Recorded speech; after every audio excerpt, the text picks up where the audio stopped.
Just once in my life, let me get what I want. Girl, don't let me down. This is 1480 KRAE Cheyenne. Also being heard on translator K266CC Cheyenne at 101.1 FM. What you are about to hear is a sports talk radio show unlike any other that has ever before been broadcast in the capital city of Cheyenne, Wyoming, USA. This is Cheyenne, Wyoming's Sports Talk Authority. The Wyoming Cowboys, the Denver Broncos, the Colorado Rockies, and the Denver Nuggets. The show is local, it's regional, and yes, the show is national as well. Wyoming Sports Talk Today is on the air.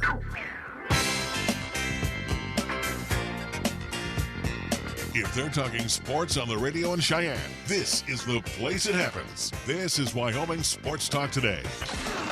And Wyoming Sports Talk Today is being brought to you by Taco John's of Cheyenne, South Greeley Highway, Pershing and Ridge, Delrange and Ridge, Yellowstone Road, and downtown on KRAE Avenue. Also, we want to thank Kia of Cheyenne over on Nation Way. Now's the time to test drive one of those awesome-looking 2020 models, including the all-new Telluride. Yeah, the SUV that Kia is proud to present to you. Check them out today. See my friend AJ and the crew over at Kia of Cheyenne on Nation Way. Platte Valley Bank ×2, the original location on Van High, which I was over earlier today, seeing my friends over there. And, of course, the East Side location as you are heading home tonight. Stop on in and see them over at the corner of College and Pershing with all of the banking services you come to expect and even more from Platte Valley Bank. Chick-fil-A, Windmill, and Delrange, where they offer breakfast, lunch, and dinner 6 days a week. Stop, we talk about the mac and cheese and all the other goodies on there, but again, if you haven't had a Chick-fil-A breakfast, like their hash brown scramblable, you definitely want to try it. And again, they do chicken biscuits for you in the morning. Have a good hot cup of coffee. Come inside and dine with our good friends. Take a few minutes before you go to work and head over to Chick-fil-A, Windmill and Delrange, right across from Powers Field and Menards. They also have 2 convenient drive-thrus if you're also in a hurry. Medicap Pharmacy for all your pharmaceutical needs over on Bluegrass Circle next door to Texas Roadhouse, open Monday through Saturday. Again, all the services offered inside, or you are in a hurry in this, motorized world, then head on over to the convenient drive-thru, which is open Monday through Saturday. B&B Appliance and TV, 714 Central Avenue. Bruce and the crew wish you the happiest of holidays.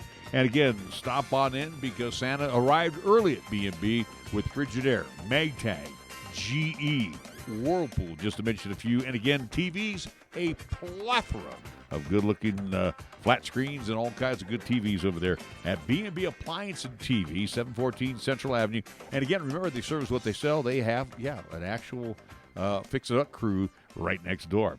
Lennox Auto Body over on Dunn Avenue, the Auto Glass and Detail Center over on Pershing Boulevard, founded by Dick Lennox, tradition carried on by his daughter Heather, has not skipped a beat. They have been serving our needs in our community for over 25 years. First Tier Bank, 1508 Stillwater Avenue. Right across the street is Mondello's Pizzeria. First at First Tier Bank. They're open Monday through Friday. They're offering some fantastic CD rates, so stop on in and see the wonderful crew today over at First Tier Bank. Mondello's Pizzeria directly across the street. Paisan cuisine at its finest. I had a delicious sandwich here the other day, and I changed it up. I did Italian sausage Parmesan. Oh, man, was it good. Hey, thank you, Caesar. You did an excellent job.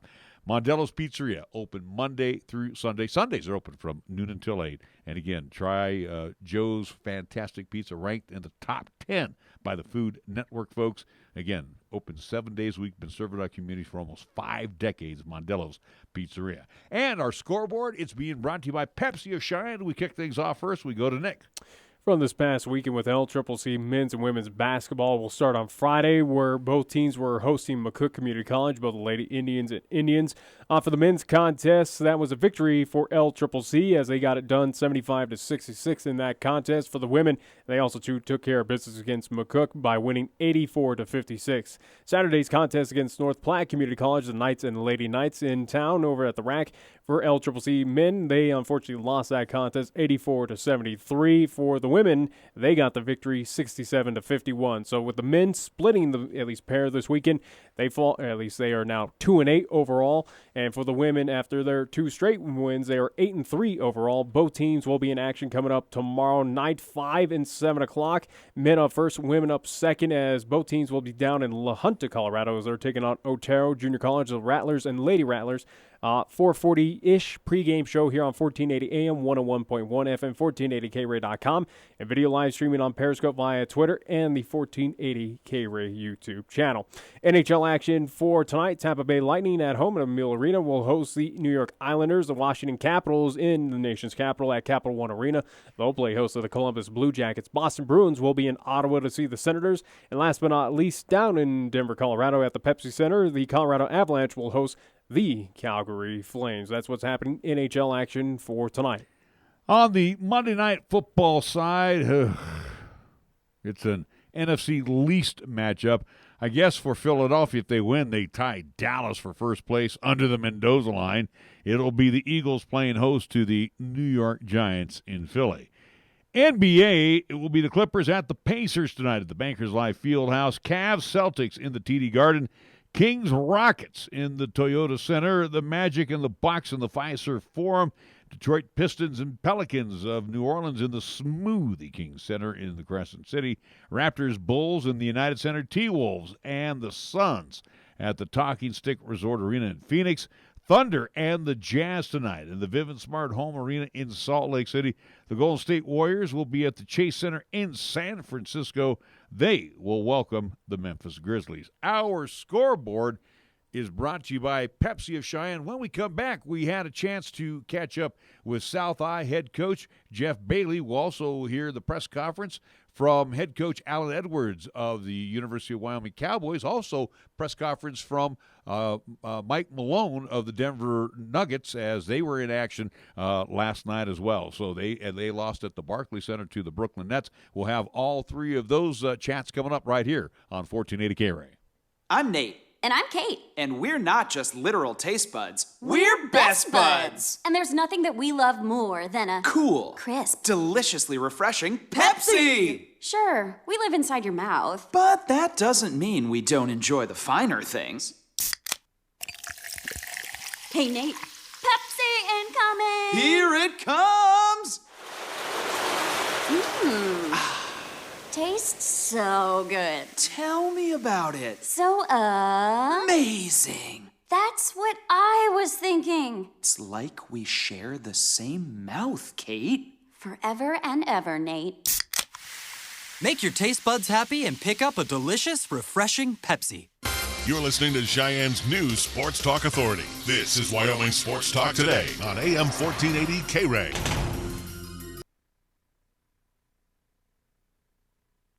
Larry Proetti, along with Nick Proetti, and our special guest. He is the head coach of the South High Fighting Bison, that being Jeff Bailey, in his second season over at South High. Coach, it's good to have you back on the program as we get to talk hoops, especially with the Fighting Bison. Your second season, as the old saying goes, Rome wasn't built in a day, but your takeaways from last year and the guys getting used to the Jeff Bailey system. Yeah, we had a lot of adversity last year. The transition was a little bit tougher than what I would have thought.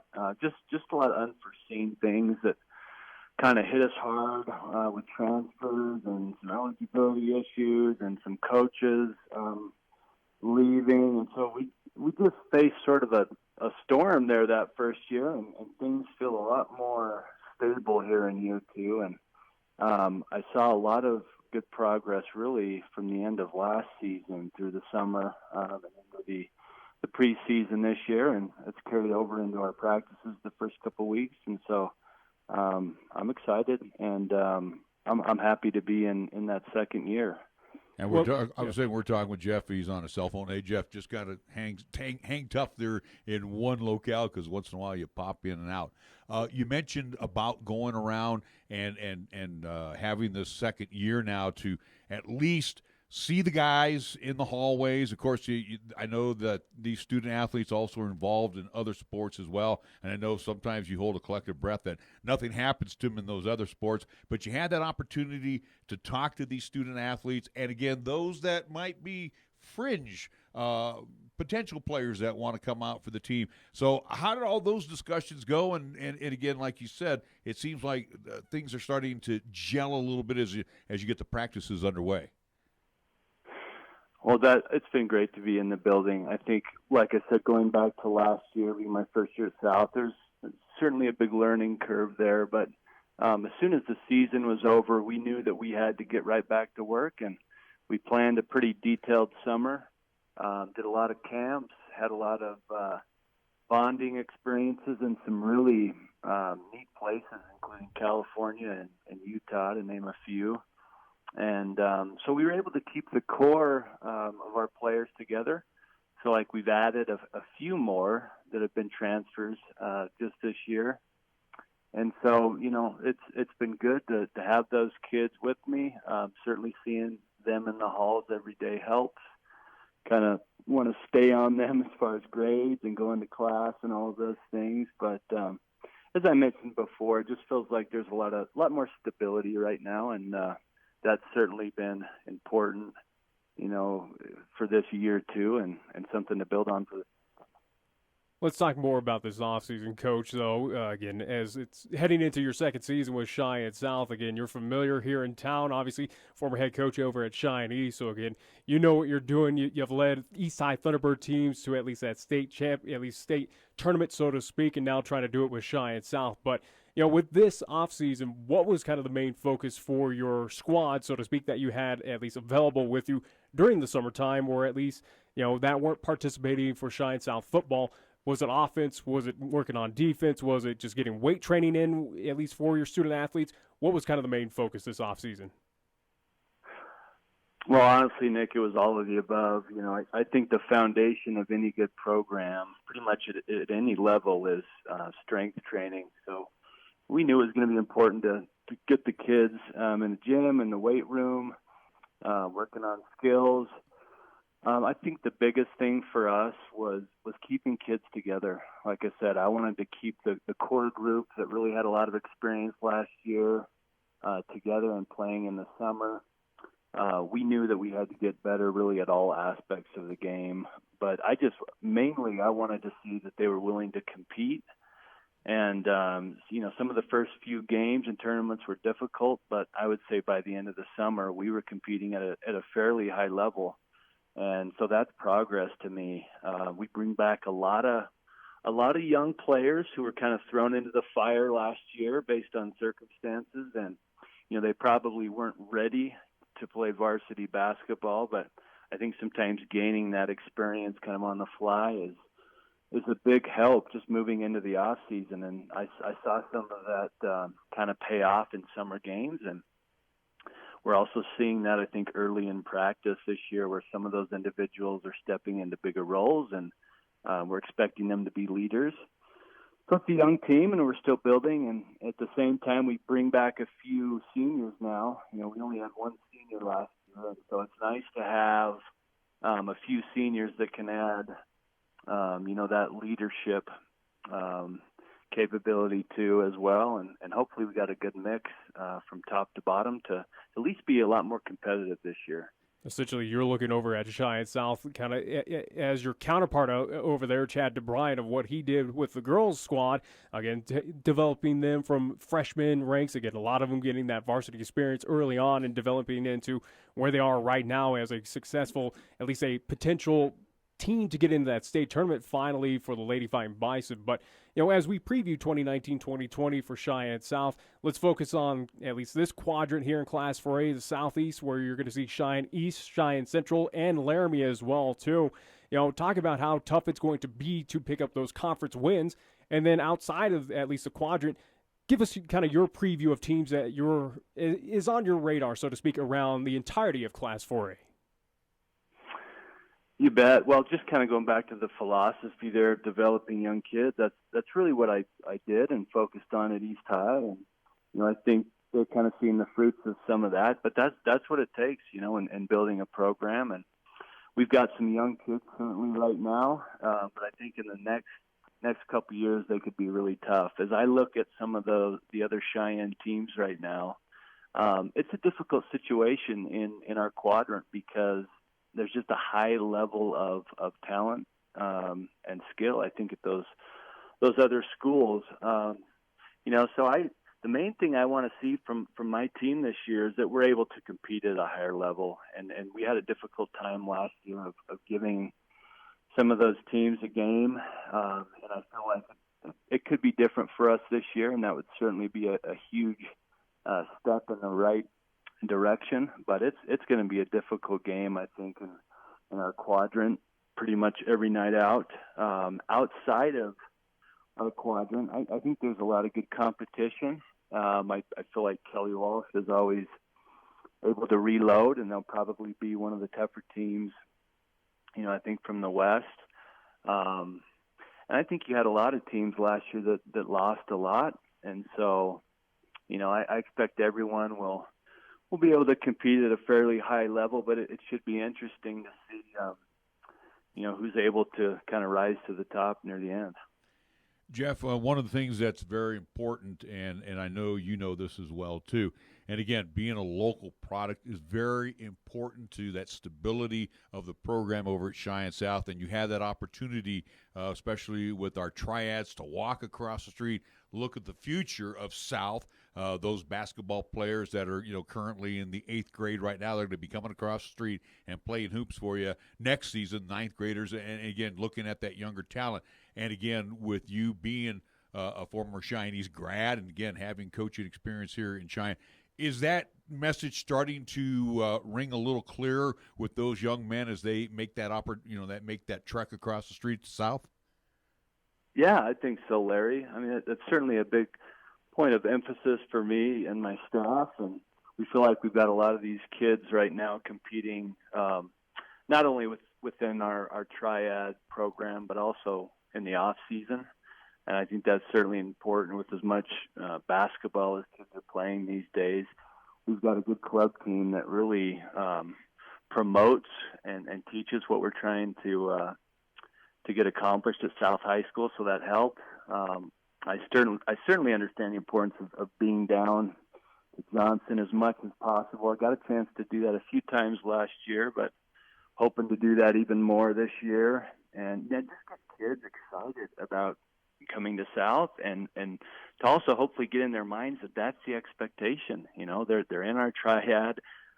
We want to certainly keep the kids that are at our triad right now going to South, and so that takes a lot of effort and work on our part. And at the same time, we want to make sure it's an exciting jump for the kids, and so I think you got to be very creative in how you do that, allowing them to play some games at South High, open gyms, getting them excited with T-shirts. There are a lot of different things you can do, but that is certainly a huge focus of ours, and we realize how important it is to build a strong and sustainable program at South.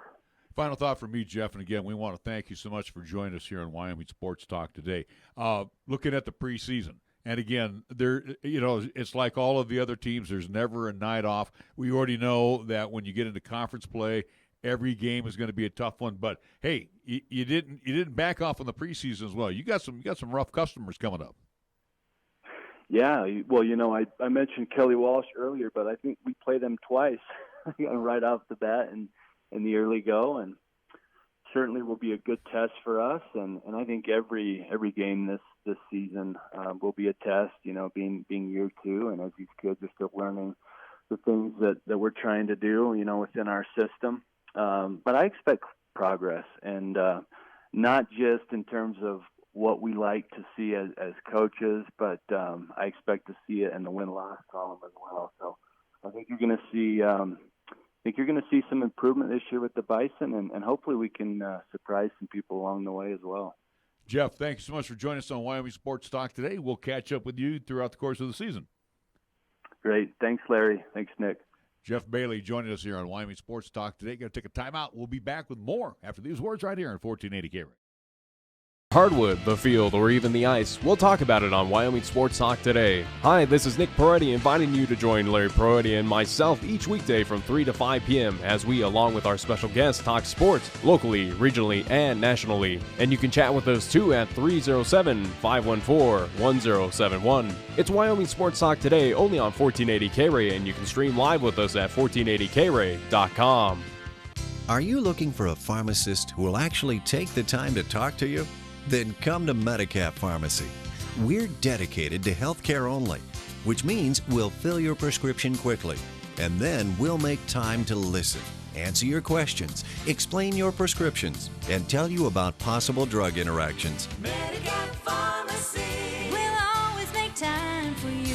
Medicap Pharmacy, 1947 Bluegrass Circle, next to Texas Roadhouse in Cheyenne. Or call 635-3712. There may be a chill in the air, but the action is always hot and heavy at Wyoming Downs. You can watch horse racing at its best from all over the country with easy-to-place pari-mutuel wagering and have continued fun with all of the newest simulcasting games on display with one easy touch of your finger on the screen. Every Monday, it's triple points with your player's card. Club 55 Day is Wednesdays. Mystery Moolah Extreme is every Friday evening. Also Spin and Win on Sundays, and so much more. Wyoming Downs has 2 locations in Cheyenne.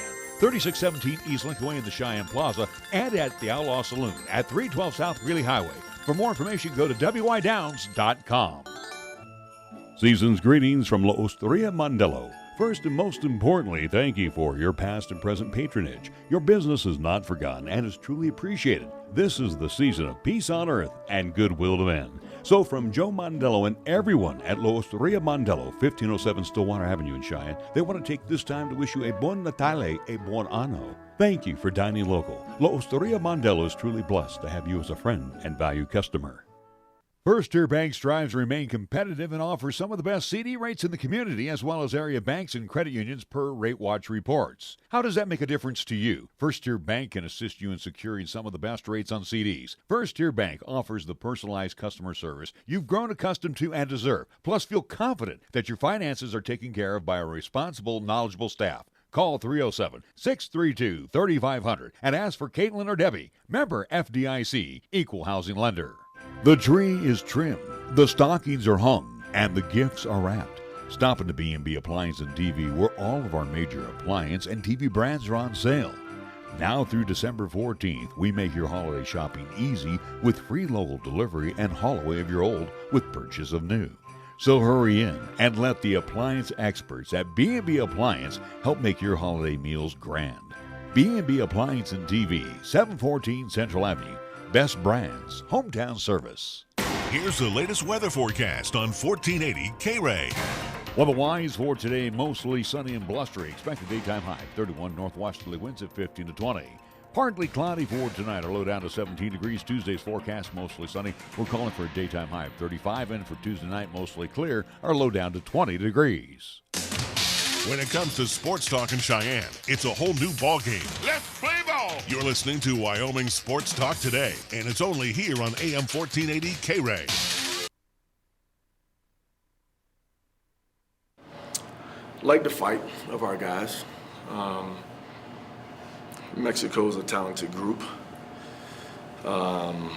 Losing Jake really hurt the process, but allowed opportunity for our younger guys to get out on the floor. Just wasn't productive in the sense of scoring it, but I thought we got back to our defensive mentality, more so first half. But, you know, in the growth process with this group, understanding how to chip away when you're down versus trying to go get it all in one shot. I thought we got caught up. You know, my things in the timeouts were, yes, guys, we're scoring better, but now we're just trading baskets. And long term, I don't know if that helps you as well. But obviously, you know, Maldo tried to will his way, thought he was tough as a competitor. Thought Banks, he's coming around, you know, as a senior, and with the load that Thompson had to bear, I thought he was good. You know, obviously need a little bit more out of TJ, or expect a little bit more out of TJ, but the bench production was a little rough. Though they competed, just a little bit rough in the sense of scoring the basketball, but tough. Imagine this team playing limited games, getting out rebounded by 18, giving up 12 offensive boards. If that happens, yes, obviously. But I would say this group, when I say this group, New Mexico, that is something that they thrive on. You know, that was one of the biggest things going to the game, especially with Braggs. And I thought we got in scenarios tonight. You know, Thompson had some foul trouble, so we had to kind of get him out of the game. And now we're out there with, you know, whether it be TJ, a combination of TJ and Austin, or Austin and BP. But that's even more of a mentality to where you have to gain rebound rather than relying on certain guys. But yes, if that's occurs, yeah, it'd be very, because you're giving them second opportunities to get baskets. Like I said, in the first half, I thought we were doing a great job defending in the half court, whether we were in man or zone. But the second opportunity, and sometimes, I mean, the one that the second half, off a free throw, you know, Austin grabs a rebound and the guy pokes it out and gets a layup. Like, those are tough. Those are tough in the sense of, if you're trying to gain momentum and things like that happen, it zaps you. Right, wrong, or indifferent, it zaps you. But that, I mean, they were just a better team. They're a better team tonight. They shot 60% or so in the second half. I think it was around 37 in the first. What was the difference in terms of what you guys were doing? Were they just making shots? No, I thought the difference, and again, that's where probably some of your youth come in the sense of, you know, 4-minute quarters and you pluck away, you know. The one thing you can consistently say to your guys is there's no such thing as an 11-point shot. So how can you take 11 to 9, 9 to 7, 7 to 5, and work your way back in that way? And again, coming to huddles, guys, yeah, we're scoring it better too, but we're just trading baskets right now. And if you're trying to put yourself back in position to compete for a win, you know, at some point, yeah, it has to come back to, okay, we got to get stops at the end of the day. But conversely, I think when you're up, you know, you even get a little bit more confident offensively yourself, like the 15-footers Braggs were making. And he's a good player, but and I'm not saying that's not his game, but you don't consistently see him do that. You know, he's a guy that works around the rim. And they made a few threes, but I think the rebounding and the second shots were probably more to that than anything. I think I saw Jake in a sling afterwards. What happened to him, and do you know anything about his injury? I mean, well, you know, I did not see the play. All I heard was the assistant saying he needed a sub. When subbing him, he came out obviously holding his arm, and then went up the tunnel with Dallas, our trainer. And even within that, I checked a few times on the bench and looked up the tunnel as I was walking the sideline. I saw him still up there, and maybe, I don't know, 10 minutes after he was out, Coach V whispered in my ear that, you know, he was done for the game. That kind of zaps you, as well, being what he provides for us. And then talking to Dallas, our trainer, afterwards, just going to get x-rays on it to make sure that there's no fracture, no breaks. So at this point, you just kind of wish for the best because, great kid, tremendous competitor, and you just wouldn't want that to happen for him in his senior year. Alex, 4th loss in a row. You have a lot of guys on this team that went through what they went through last year. Mm-hmm. Do you worry about confidence with this team?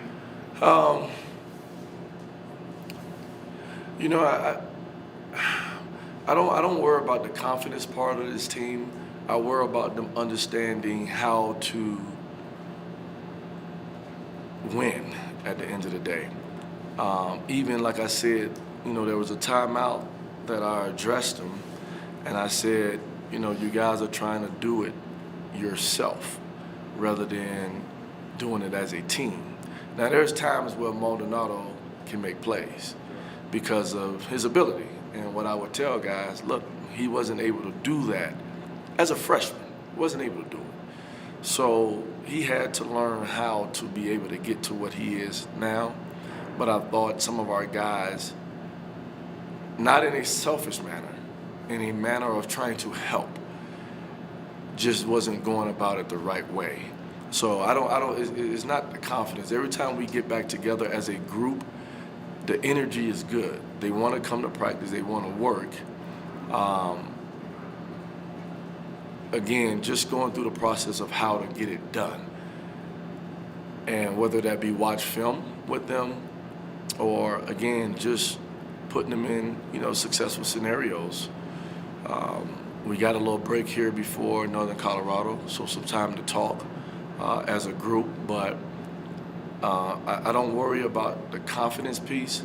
I just worry about how going about the piece and understanding it from a game plan and what we're trying to get to them as a coaching staff.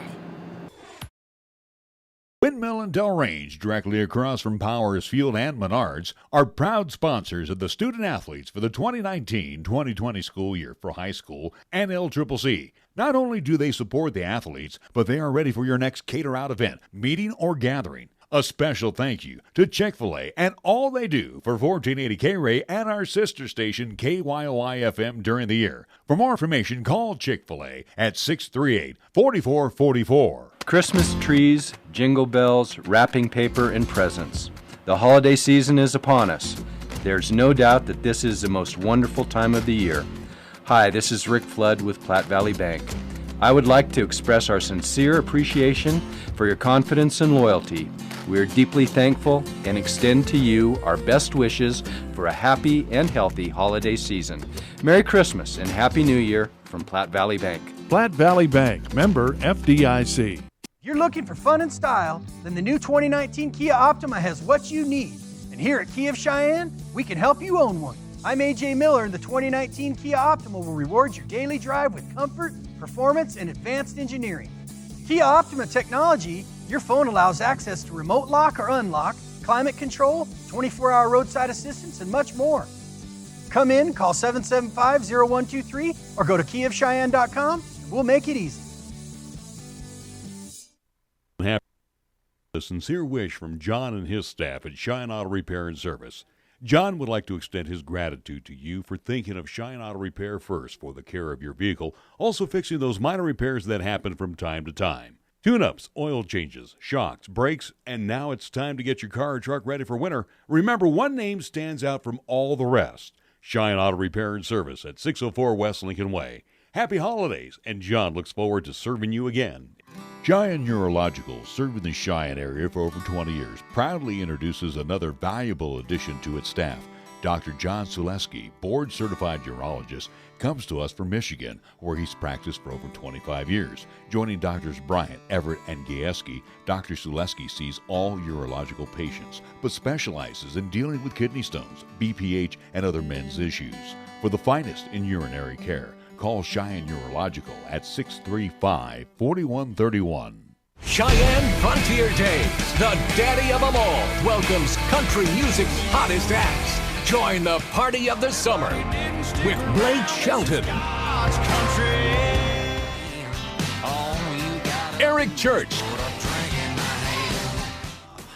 Thomas Rhett,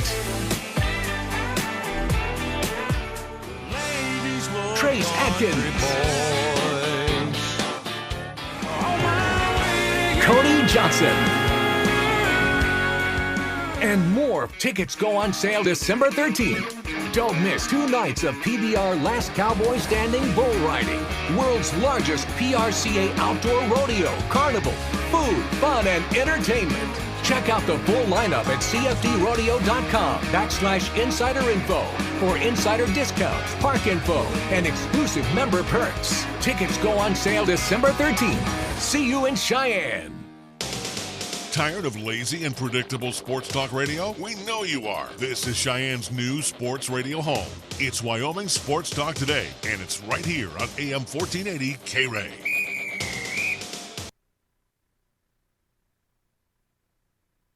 Tough loss. Yeah, I mean, guys played hard. Gave ourselves a chance down the end. Obviously, they went timeout, one for ISO. They had 66 in our paint, and Spencer Dinwiddie had 2 of the biggest 66 of the night. And then on the other end, obviously, we go to Joker. He scores the time before that. This time they double him, and, we get off an okay look. But they dominated the paint, 66-22. That third quarter was a joke. They had, I think, 26 of their 29 in the paint.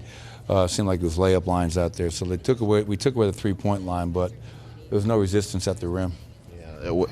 You went into it a little bit, but what kind of was the when you get 66 points in the paint, how did that occur? They drove the ball and they got by our guys. Same thing that happened in the Boston game, one-on-one containment. Some of it was pick and roll. We adjusted our coverage because of their 3-point shooting.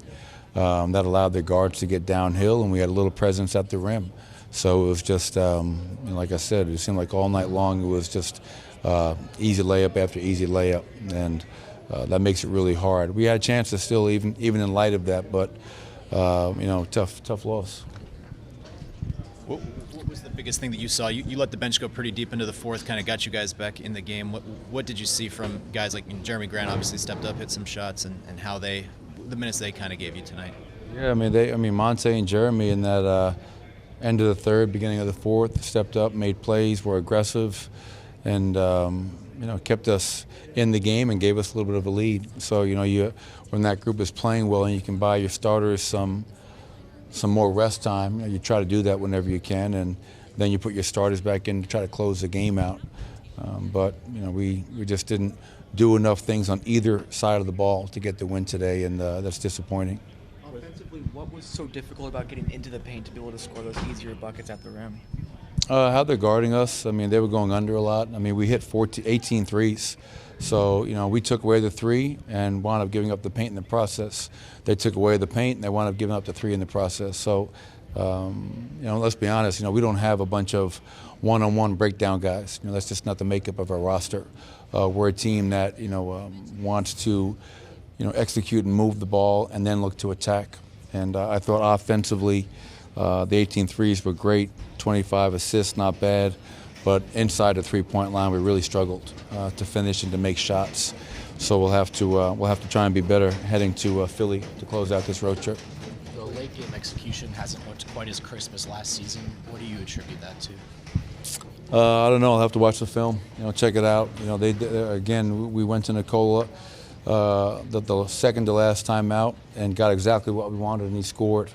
And like all great players, we went back to him in a different look the next time, and they came and double-teamed him. When teams put 2 on the ball, somebody else has to step up, make a play, make a shot, and we just weren't able to do that tonight. This thing in tacos since tacos. Introducing the Taco Perfecto from Taco John's. That's right, we said it. Perfecto. That's Spanish for perfect. We redesigned it with an aerodynamic shell to give you the best bite every bite. Choose between seasoned to perfection beef, chili lime chicken, or upgrade to hand-carved sirloin steak.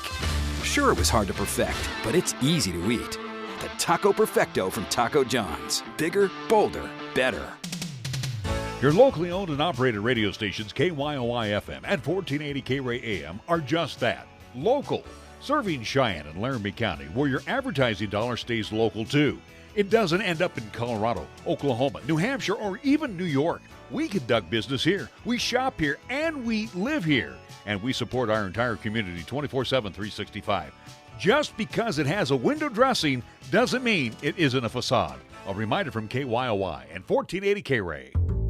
Family owned and operated Lennox Auto Body, along with the Auto Glass and Detail Center, has been serving our community for over 25 years with quality service and workmanship. So when you want it done right the first time, call Lennox Auto Body at 634-6608 for an appointment. Lennox Auto Body at 1020 Dunn Avenue. And the Auto Glass and Detail Center, remember, it's not clean until it's Lennox clean at 617 East Pershing Boulevard. Lennox Auto Body. No shortcuts, no compromise. You can actually get something good for your health at a drive-through window. When you order your next prescription from Medicap Pharmacy, call ahead and use our drive-through window. Or you can call for free delivery. You can even log on to Medicap.com and order a prescription refill. Your Medicap pharmacist will call you to make arrangements for pickup or delivery. Medicap Pharmacy. We'll always make time for you. Medicap Pharmacy, 1947 Bluegrass Circle, next to Texas Roadhouse in Cheyenne. Or call 635-3712. Capital Lumber is number one in Cheyenne. Are you listening? We're all the lumber store you'll ever need. Since 1966, family-owned and operated Capital Lumber Company has been the stop for all lumber, paint, tools, accessories, remodel and do-it-yourself projects, and so much more. Now, Capital Lumber Company announces the beginning of a tasty relationship with Traeger grills, as they now have in stock several models of Traeger grills, along with pellets and accessories. Capital Lumber Company at 1222 Dunn Avenue in Cheyenne. Looking for an IT company with friendly, local customer service and the expertise to handle any job? Then go with a name you trust, High West Digital Solutions, a High West energy company. We handle everything from business network management to personal computer problems to same-day phone and tablet repairs. Visit our website at hwds.com or call 307-245-4333 and speak to a real live human being, local, polite, and eager to help. High West Digital Solutions, the best choice, the local choice, the right choice for you. Here's the latest weather forecast on 1480 KRAE. Weather-wise for today, mostly sunny and blustery. Expected daytime high, 31 northwesterly winds at 15 to 20. Partly cloudy for tonight, our low down to 17 degrees. Tuesday's forecast, mostly sunny. We're calling for a daytime high of 35, and for Tuesday night, mostly clear, our low down to 20 degrees. Here the season never ends. From Wyoming sports to the Broncos in Denver. From Rockies baseball to talking hoops with Nuggets basketball. Local, regional, and national. This is Wyoming Sports Talk Today, right here on AM 1480 KRAE.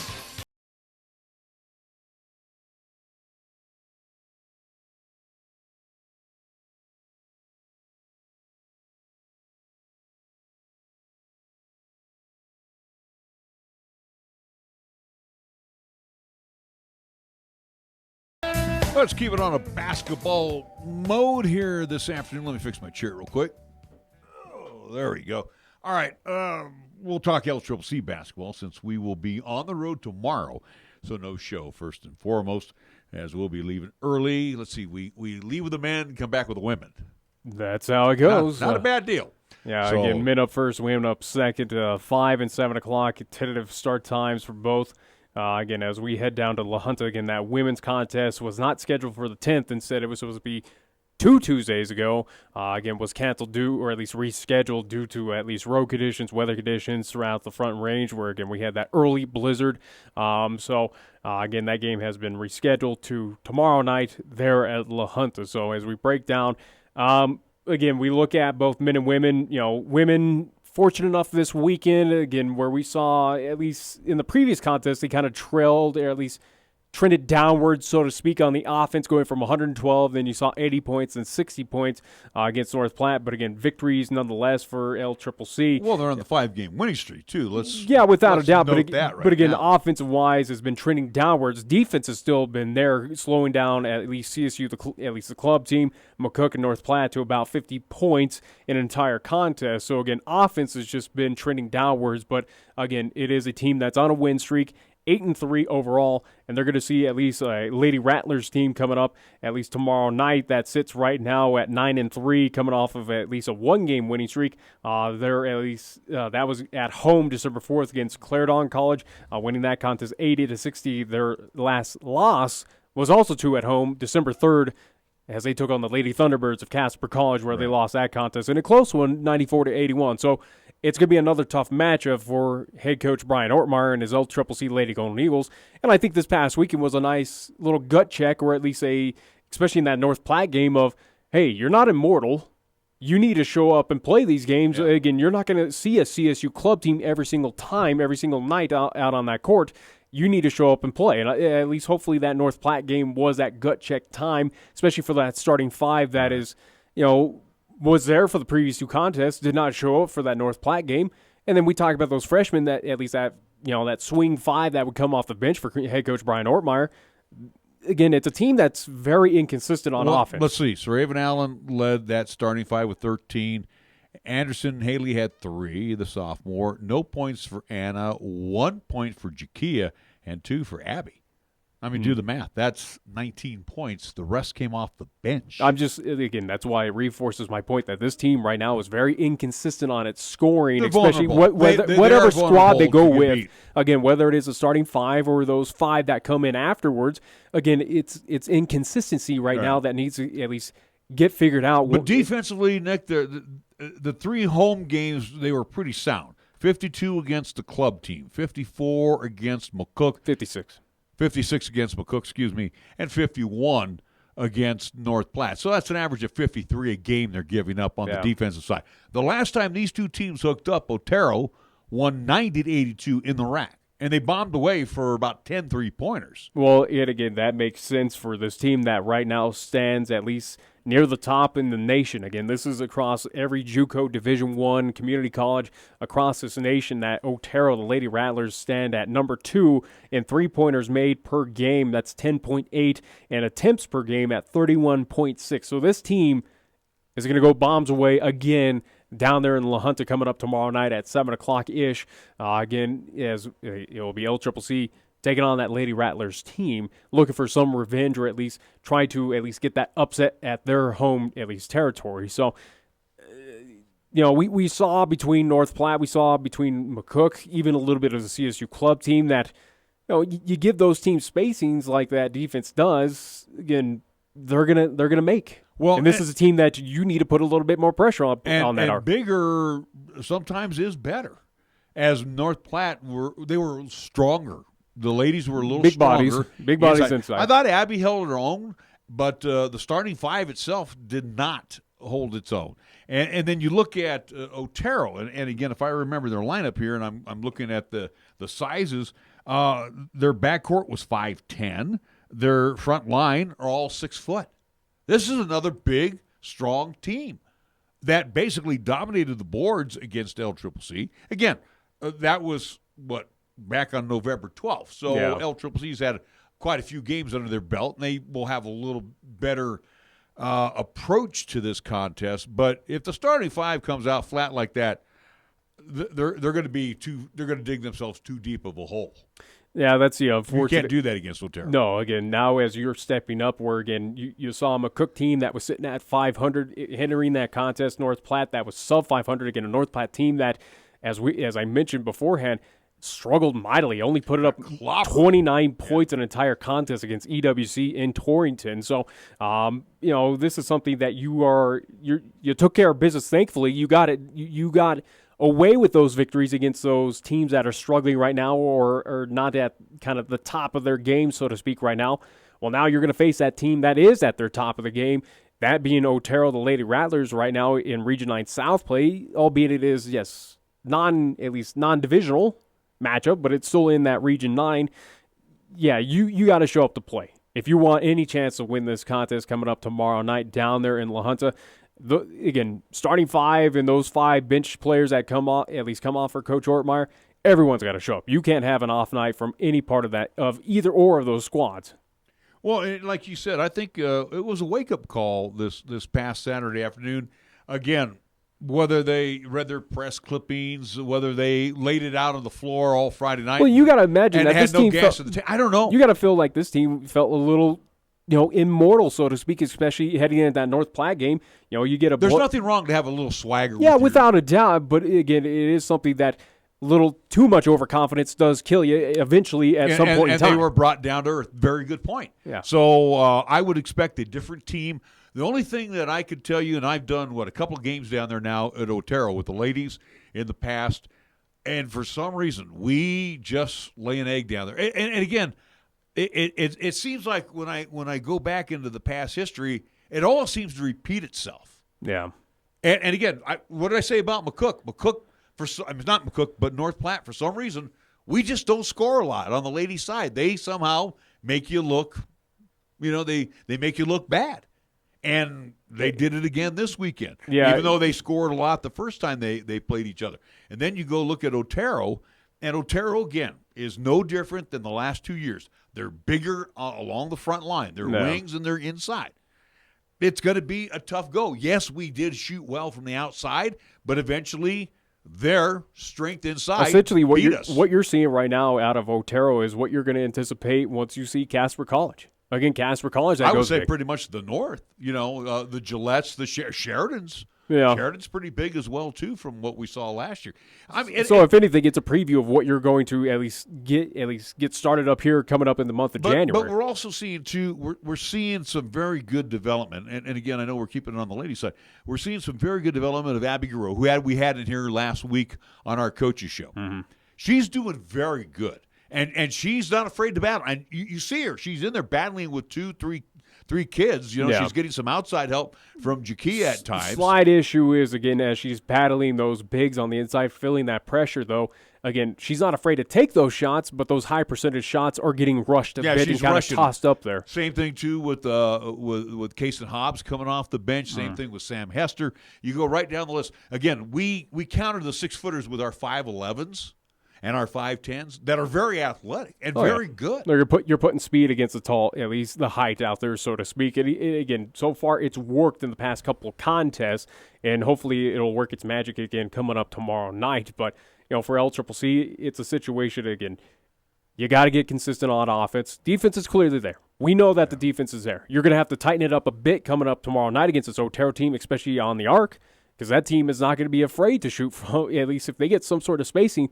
And this is a second-ranked national team right now of three-pointers made per game. Usually we've gone down there, done the early game, and there wasn't hardly anybody there. Well, what you look at tomorrow, Tuesday night, the 5 o'clock game will probably bode better for the guys because it's 5 o'clock, People are just getting off work I there. think folks there in La Hunter are going to show up for both games again. You're talking women right now that sit 9-3. And I bite my tongue on that. Yeah, the guys.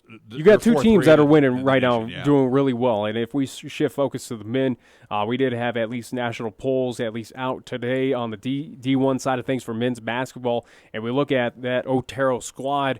They have now jumped up to number 4 in the nation, nationally ranked as they sit right now 14-0.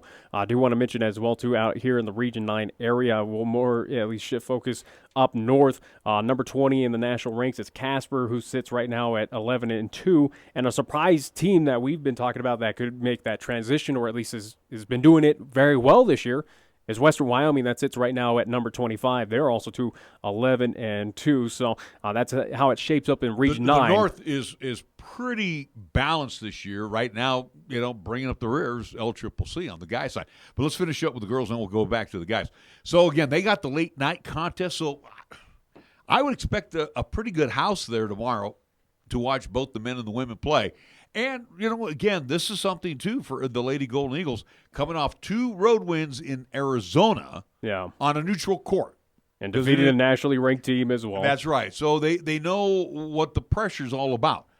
Now you're going to go into really hostile enemy territory. And when I mean hostile, I mean it's and a lot their of those, home court. A lot of those sophomores, Jakia with Haley, Alexis as well too. They were a part of the squad last year where and they took Raven, she took care watched from the but side. also too again they took care of business there at Otero, so they know it can be done against a similar sized team of what they saw last season. So yeah, but they wore out. I mean, Otero last year wore them out in the second half because again the first half was pretty tight, and then in the second half the girls they just got they got battered about. And do want to mention, at least as I talked about the men's rankings, do want to at least give credit to at least the women, especially here in Region 9. Out of Region 9 South, looks like Western Nebraska, the Lady Cougars are number 9 in the nation. They are 12-1. That Western Nebraska team will be at least here in town coming up this Friday over at the RAC, taking on at least the women. That'll be a split pairing where women will have Western Nebraska, men will take on Lamar in that contest. That's all a part of the Golden Eagle Holiday Classic, which can be heard here live on 1480 KRAE. So looking forward to that contest. Number 14 out of the Region 9 North is Casper Lady Thunderbirds. They are 13-1 and looking as well too. It looks like those are the only 2 representatives out of Region 9. Gillette is on the outside looking in as they sit right now 11-2. They are not ranked, but again, they are on the outside looking in. Yeah, you look back to that 90-82 loss a month ago. I think you're going to see a different LCCC Lady Golden Eagles team tomorrow afternoon or tomorrow evening. I would anticipate, I would hope they don't come out and lay an egg like they did on Saturday. That's starting 5. I think that's starting 5. If they do, then they have no chance of winning that contest.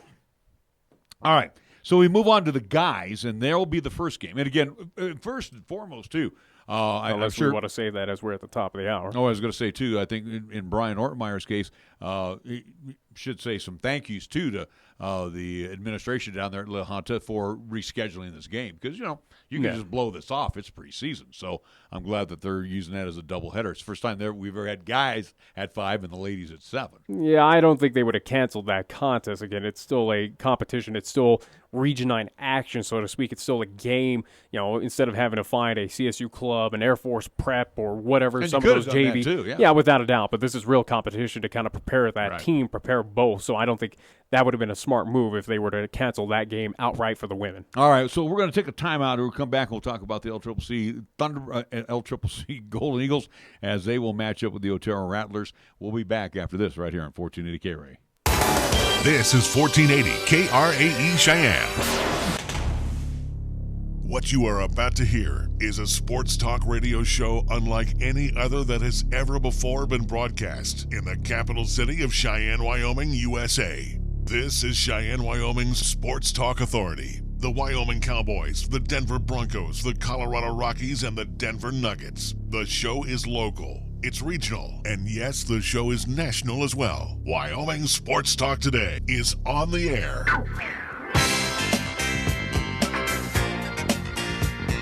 If they're talking sports on the radio in Cheyenne, this is the place it happens. This is Wyoming Sports Talk Today. Wyoming Sports Talk Today, hour number 2, being brought to you by Mondello's Pizzeria at 1507 Stillwater Avenue, Suite D in the Greenway Commons. Open 7 days a week, Sundays noon until 8. First Tier Bank, open Monday through Friday, across the street at 1508 Stillwater Avenue. Lennox Auto Body, over on Dunn Avenue, the Auto Glass and Detail Center on Pershing Boulevard, both part of Lennox Enterprises, serving our needs and fix-em-ups for over a quarter century. B&B Appliance and TV at 714 Central Avenue, where they service what they sell as well. Medicap Pharmacy on Bluegrass Circle, next door to Texas Roadhouse, open Monday through Saturday. Also open Monday through Saturday, and they serve up 3 delicious squares, breakfast, lunch, and awesome dinners. We're talking about Chick-fil-A, Windmill in Delrange, across from Powers Field and directly across from Menards, 2 convenient drive-thrus as well. Platte Valley Bank has 2 banking locations for you. Eastsiders, catch them at the corner of College and Pershing and the original location on Vanda High. Key of Cheyenne on Nation Way. It is time to take a look at the 2020 model year. It's on the lot today at Key of Cheyenne. And we want to thank all of our Taco John's locations here in Cheyenne. We get things underway at scoreboard time. It's brought to you by Pepsi of Cheyenne. Here's Nick. We'll give you the abbreviated, at least, version of this as we're in, at least, our conversation about LCCC men's and women's basketball. But LCCC men, they split at least the weekend series against McCook and North Platte, winning against McCook, losing to North Platte. So with that, LCCC moves to 2-8 overall. Again, they will have their contest coming up tomorrow, at least at 5 o'clock down there in La Junta, taking on Otero Junior College, the Rattlers. Again, a game you will hear here live on 1480 1480 KRAE. Women's action, they got the sweep this past weekend against McCook and North Platte, winning against the Lady Indians and Lady Knights. So with the 2 wins, LCCC moves to 8-3 overall. Again, they will be part of that doubleheader coming up tomorrow. Again, they will be the second game of our doubleheader coming up at tentative 7 o'clock tomorrow night here on 1480 KRAE. NHL action for tonight, 4 games on the slate. The New York Islanders will be in Tampa Bay to see the Lightning. The Washington Capitals at home in the nation's capital at Capital One Arena. They will host the Columbus Blue Jackets. The Boston Bruins will be in Ottawa to see the Senators. And last but not least, the Colorado Avalanche at Pepsi Center down there in Denver, Colorado. They will host the Calgary Flames. That is a 7 o'clock start time. And you can watch it on ESPN Plus or Altitude Network. That's what's happening NHL action for tonight. That'd probably be the best thing to do because the Monday Night Football game is a dog. The New York Giants at Philadelphia. Maybe if you bought your Christmas tree from our friends over at Riverbend, maybe tonight's the night you want to trim the tree. Well, if the Giants win, they still have a shot at. There's scenarios that all 4 teams are still in the thick of things. It could be a 4-way tie for at least that NFC East right now. Oh. If things go to plan, It's awful. And can we be real honest? 6 and 7's leading that division right now. Oh, my. NBA schedule for tonight. Clippers and the Pacers. They will battle in Indianapolis.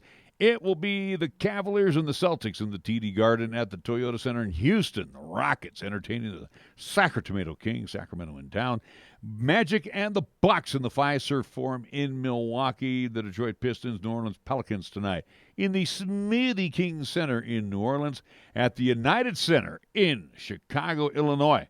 The Bulls and the Toronto Raptors. Timberwolves will pay a visit to the Suns tonight in Phoenix. Thunder and the Jazz hook up in Salt Lake City. And at the Chase Center in San Francisco, the Golden State Warriors will hook up with the Memphis Grizzlies. Our scoreboard brought to you by Pepsi of Cheyenne. All right, if you're a gamer, you know the world of gaming is full of amazing gear. Portable cannons, flying tanks, whoa, like that one, mythic artifacts. But the most advanced tool in gaming today isn't even in the game. It's right in your hand. Mountain Dew Amp Game Fuel. Mountain Dew Amp Game Fuel is purpose-built for gaming, created with pro gamers for gamers. What does that mean? It means it's formulated with ingredients that have been shown to improve accuracy, whoa, and alertness. And Mountain Dew Amp Game Fuel tastes great too. Mountain Dew Amp Game Fuel even comes in a special can with a uniquely textured grip, so it's easy to refuel between respawns. The ones you're furiously trying to avoid? Hey, there we go. So next time you log online, gear up. Get the drink designed for gaming. Mountain Dew Amp Game Fuel. Victory in a can. First Tier Bank strives to remain competitive and offers some of the best CD rates in the community, as well as area banks and credit unions per Rate Watch reports. How does that make a difference to you? First Tier Bank can assist you in securing some of the best rates on CDs. First Tier Bank offers the personalized customer service you've grown accustomed to and deserve. Plus, feel confident that your finances are taken care of by a responsible, knowledgeable staff. Call 307-632-3500 and ask for Caitlin or Debbie. Member FDIC, Equal Housing Lender. MHP is a certified public accounting and consulting firm located in Bow, Cheyenne, and Fort Collins, offering accounting, tax, and consulting services to businesses, not-for-profit, government, and individual clients. MHP takes pride in their commitment to providing close, personal attention to their clients. They also continue to invest time and resources in continuing education, state-of-the-art computer technology, and valuing their relationships with you. MHP is a proud supporter of local and UW athletics. MHP, 314 West 18th Street, or call 634-2151. At Medicap Pharmacy, we concentrate on nothing but your medications and your health. Each location is a locally owned, full-service neighborhood pharmacy. We won't make you walk through aisles and aisles of stuff or wait in a long line. Instead, we'll always make time for you by listening, answering your questions, and explaining your prescriptions. Medicap Pharmacy. We'll always make time for you. Medicap Pharmacy, 1947 Bluegrass Circle, next to Texas Roadhouse in Cheyenne. Or call 635-3712. Season's greetings from La Osteria Mondello. First and most importantly, thank you for your past and present patronage. Your business is not forgotten and is truly appreciated. This is the season of peace on earth and goodwill to men. So from Joe Mondello and everyone at La Osteria Mondello, 1507 Stillwater Avenue in Cheyenne, they want to take this time to wish you a buon Natale, a buon anno. Thank you for dining local. La Osteria Mondello is truly blessed to have you as a friend and valued customer. Here's the latest weather forecast on 1480 KRAE. Weather-wise for today, mostly sunny and blustery. Expected daytime high 31, northwesterly winds at 15 to 20. Partly cloudy for tonight, our low down to 17 degrees. Tuesday's forecast mostly sunny. We're calling for a daytime high of 35, and for Tuesday night, mostly clear, our low down to 20 degrees. Got something to say? Then get it off your chest right now. Phone lines are open at 307-514-1071. Make your opinion count and call the show. Wyoming Sports Talk today.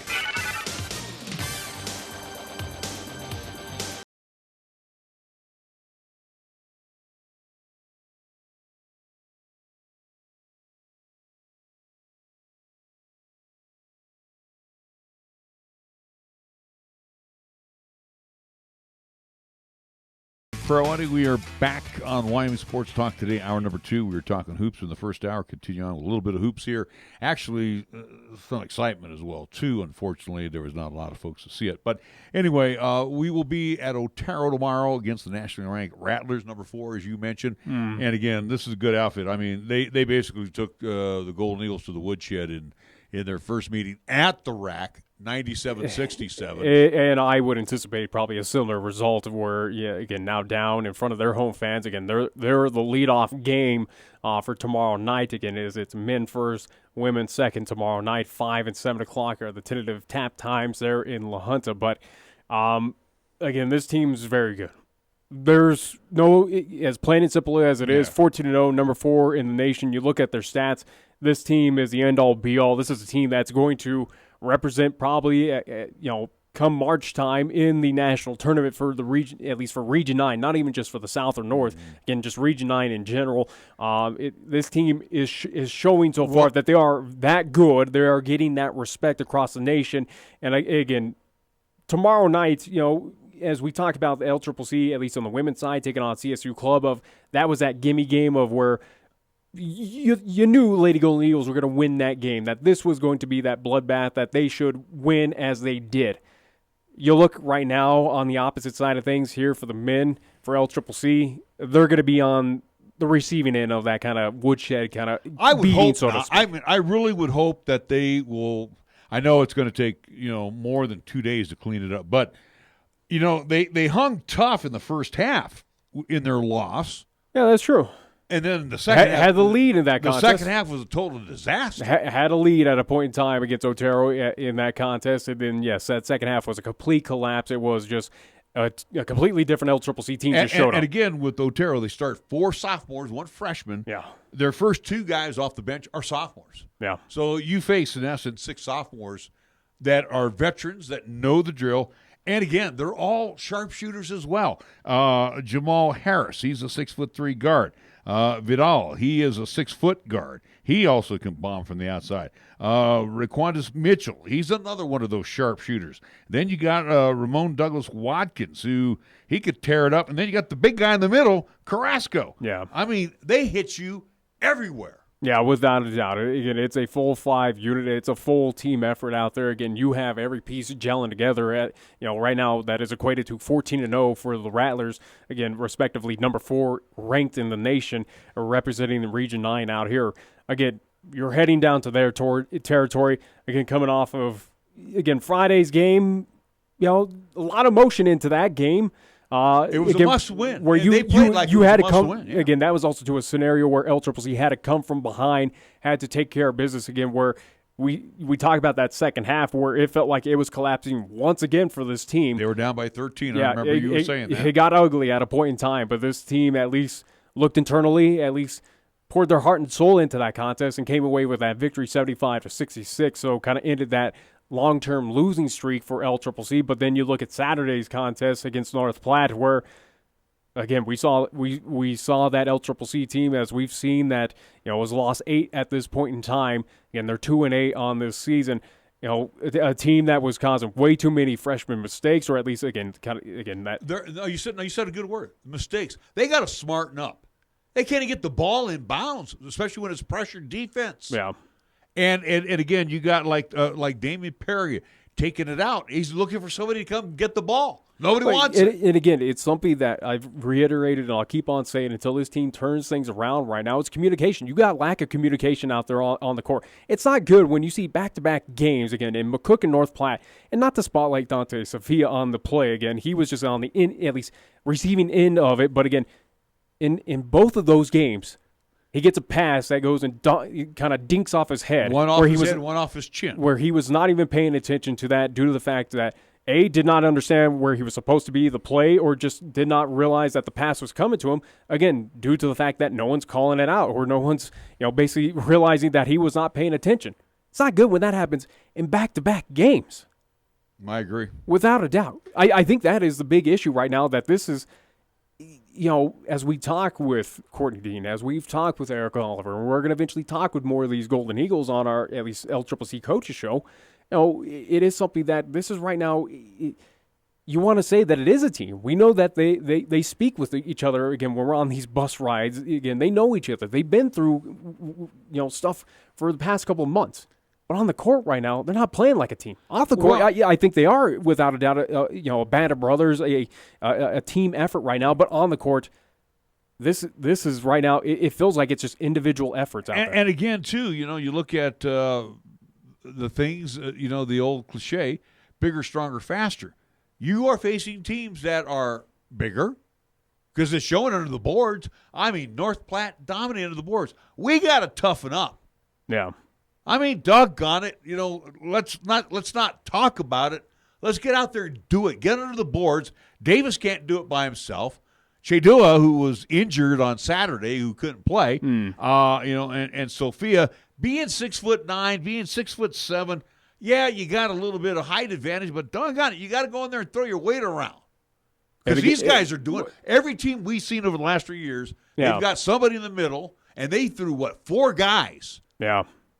4 guys, 3 of them were the European guys, and then the other guy from Nebraska came in. And they're pushing us around inside, going for the rebounds. And again, how many times have we talked about open lanes and just easy opportunities just on the inside for North Platte and McCook in those contests?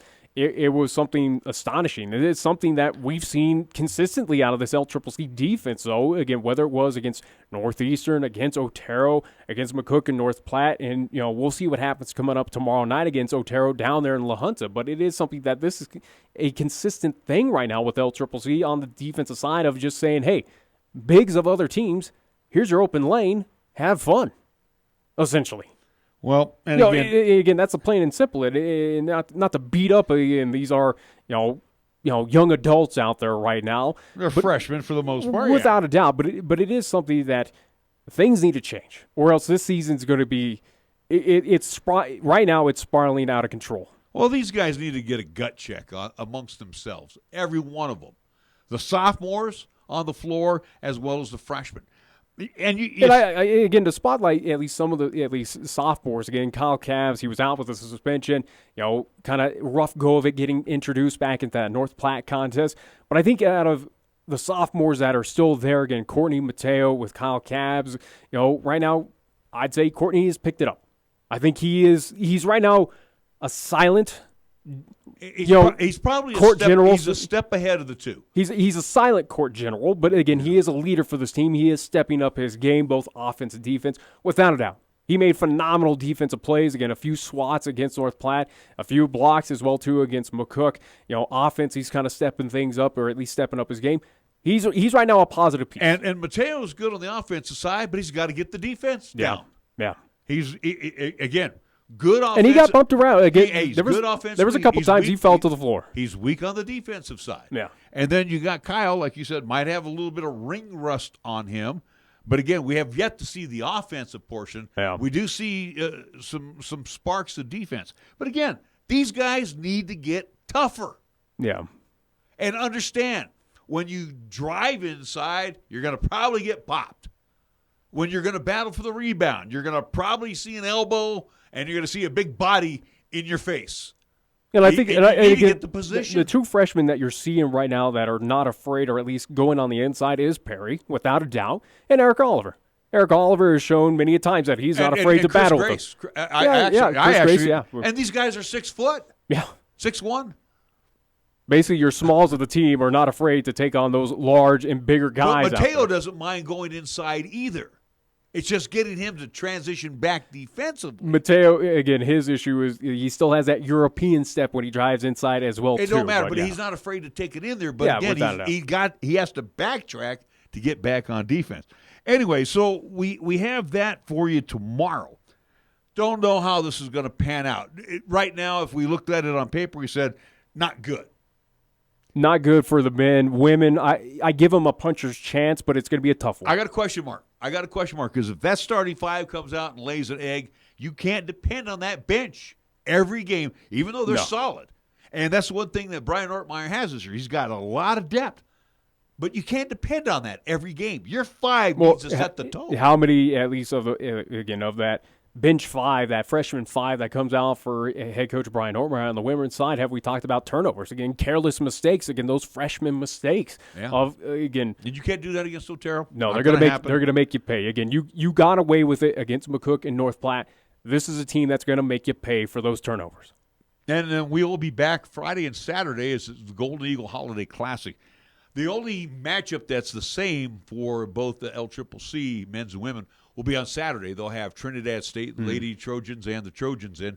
Correct me if I'm wrong. Didn't LCCC ladies hold a win against Trinidad State, and the guys almost. They fell by 3, I think, down there at Trinidad. So, yes, that is the contest coming up at least Saturday. We haven't seen Lamar on the guys' side, and Western Nebraska. LCCC has already seen Western Nebraska at Scotts Bluff. But, again, this is a number 9 nationally ranked Lady Cougars team that's coming into town. So, again, for at least head coach Brian Ortmeyer, it gets that much more difficult where, again, you're taking on a very talented Otero team, and then you see a nationally ranked Western Nebraska team there at the rack. This week is going to be 3 tough games. There's no doubt about it for LCCC, both the men and women. They've got 3 tough ones coming up. All right, let's take a quick timeout, and we'll come back. We'll talk a little football. Oh, no, let's keep it real quick on basketball, real quick before we go. I want to mention this weekend, and as I expected, the crowd was not good. We don't even need to talk about the game again. That was they lost. Pretty pathetic. But they honored the Electric Man, Finis Dembo, at halftime. The announced crowd was 3,650. No.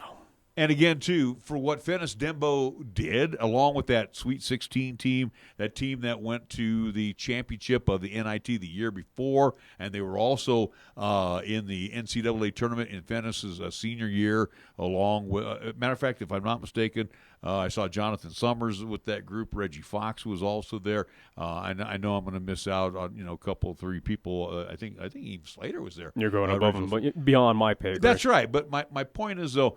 And I told you, Finis Dembo, when I got here in 1986, I was 29, 30 years old. Here I am 62. I can relate to that.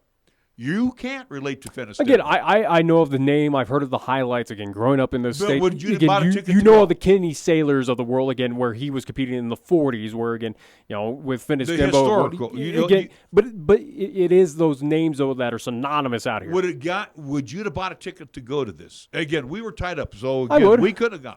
Well, again, if we didn't have LCCC action that Saturday, absolutely, I would have at least seen that. Then where was the rest of the crowd then? If a guy like Clearly you had is better a fringe things to do. fan, you're a fringe fan right now. I'm more for the history. Again, seeing something like that, again, that's a once-in-a-lifetime opportunity to see at least a jersey hung up in the rafters, a jersey retired. Again, he's the second player ever in the Cowboy history, at least on the basketball side of things, that ever have his number at least lifted up in the rafters. Now, that's a historic thing. I want you to think back again, too. When I got here, I'm 30, all right? People I knew at that time were in their 50s, and, where I worked at, 50s and early 60s, all right? So some 30 years later, they're in their 80s, and if they're still alive, in their 90s. No. So, again, they're not going to make it out there. But the younger crew that came way after me don't care about Wyoming Cowboys of the past. Yes, it's been brought up. It's been Hall of Fame material, yada, yada, yada. But when your team is not performing well, halftime is pretty much today's team is. Halftime was pretty much the only thing I'd be excited for in that game, and then pretty much said, New Mexico's winning, let's get out of here.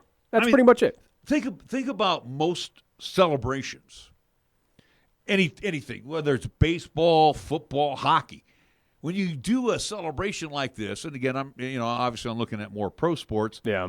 But the place is packed. They're retiring Todd Hilton's number. They're retiring, down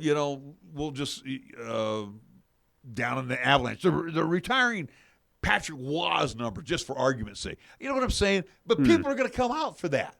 It's a special night.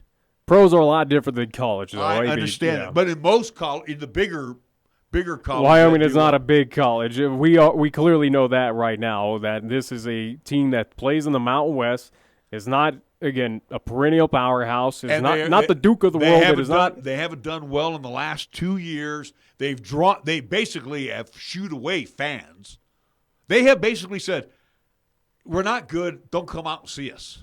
And guess what? That just writes the at least exit just that much more faster for one head coach Alan Edwards, unfortunately. Yeah. Again, this was that season. This is that time that he was supposed to, or at least, again, with the flame under his seat, so to speak. And again, when we talked with Tom Berman about that, of saying, hey, we're going to keep a close eye on this season with Coach Edwards. Right now, he's on the fast track of exiting out of Laramie right now. Well, and again, too, butts and seats also are a great indicator of nobody cares. Well, nobody cares about this team. That scares me. Right now, again, as this season's a complete wash, and I don't think Coach Alan Edwards is going to be removed at any point in time during the season. I don't think that would be smart for the University of Wyoming. But again, as we wash right now 2019-2020 for the Cowboys on the basketball side of things, you look forward to 2020, 2021. Where do you go? What do you do? And who is going to be that guy that is going to change? I don't know. And that's going to be it's going to probably cost them some money. Do you call up a Rick Pitino? No. He's looking for a job. No, you're not going to call Rick Pitino. You can't afford him. That's true, too. So don't even go there. You're going to have to find somebody in that pay scale of what Alan Edwards is making right now. They're not going to go millions of dollars. Mm-hmm. They don't have millions of dollars. Is it a situation that A1 Jeremy Shyatt could take over that? No. I would think once if Coach Edwards does get the pink slip, that Shyatt will be removed as well, or will leave as well on his own. But the thing is, you look at the Wyoming Cowboys right now, Nick, and I told you this last week, even before they played. And it was like, well, they got 2 home games here to open up the Mountain West. This is not a good basketball team, even though they scored more than 40 and 50 points. Yeah, they kept pace for the most part. But again, they're adding more offense. They were going to be a defensive mind. Guess what? Air Force put 80-plus on them. And Air Force is not that good. And New Mexico? New Mexico is New Mexico. New Mexico's not going to win the Mountain West. But they'll give Utah State a good run. They'll be competitive. But again, you got Utah State in front of you. You've got San Diego State in front of you. You've got Boise State that's going to be in the mix. You got an entire conference in front of the Cowboys at this point in time. Again, that includes San Jose State. Yeah, but you played Air Force. Air Force is going to be down around that bottom Guess tier. what? They're ahead in the standings currently, again, with their 1 win. Yeah. But I'm just saying they'll eventually come back to the pack. But I'm just saying right now, look where you're at. You're 0-2. Now you got to go on the road when you come back and play Mountain West Conference play. Yeah. Well, again, they still got non-conference to focus on. They also too have to focus on Northern Colorado, again, a team that they have yet to beaten at least the past couple seasons. They're at Laramie nonetheless. Don't know how that's going to pan out. This is the third year that the Bears come up to Laramie to take on the Cowboys. We've already gone through that. We figured there's going to be 2 wins there, Nebraska Wesleyan and what was the other, the Utah State Valley or Utah Valley, whatever it was. Something like that, yeah. Yeah, but Denver Pioneers down in Mile High, nah.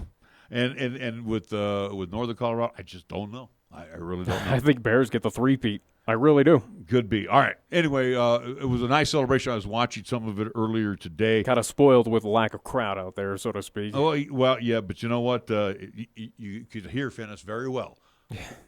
I mean, it was not a lot of bodies out there. But anyway, congratulations to Finnis Dembo, the Electric Man, number 34, officially retired in the AA. We're going to take a timeout. We'll come back and talk some football after these words. The team at Chick-fil-A, Windmill and Delrange, directly across from Powers Field and Menards, are proud sponsors of the student-athletes for the 2019-2020 school year for high school and LCCC. Not only do they support the athletes, but they are ready for your next cater-out event, meeting, or gathering. A special thank you to Chick-fil-A and all they do for 1480 KRAE and our sister station KYOI-FM during the year. For more information, call Chick-fil-A at 638-4444. Check out the huge savings this week at Town & Country Supermarket Liquors. Here are just a few of the terrific weekly specials. This week's Super Radio Buys, heard only right here, feature Lord Calvert Canadian Whiskey, 1.75-liter bottle, $10.99. Pabst Blue Ribbon, 24-pack, 12-ounce cans, $16.49. And Omega Altos Tequila, Plata or Reposado, 750-milliliter bottle, $18.49. Town & Country Supermarket Liquors on the South Greeley Highway, Cheyenne's low-price leader. The tree is trimmed, the stockings are hung, and the gifts are wrapped.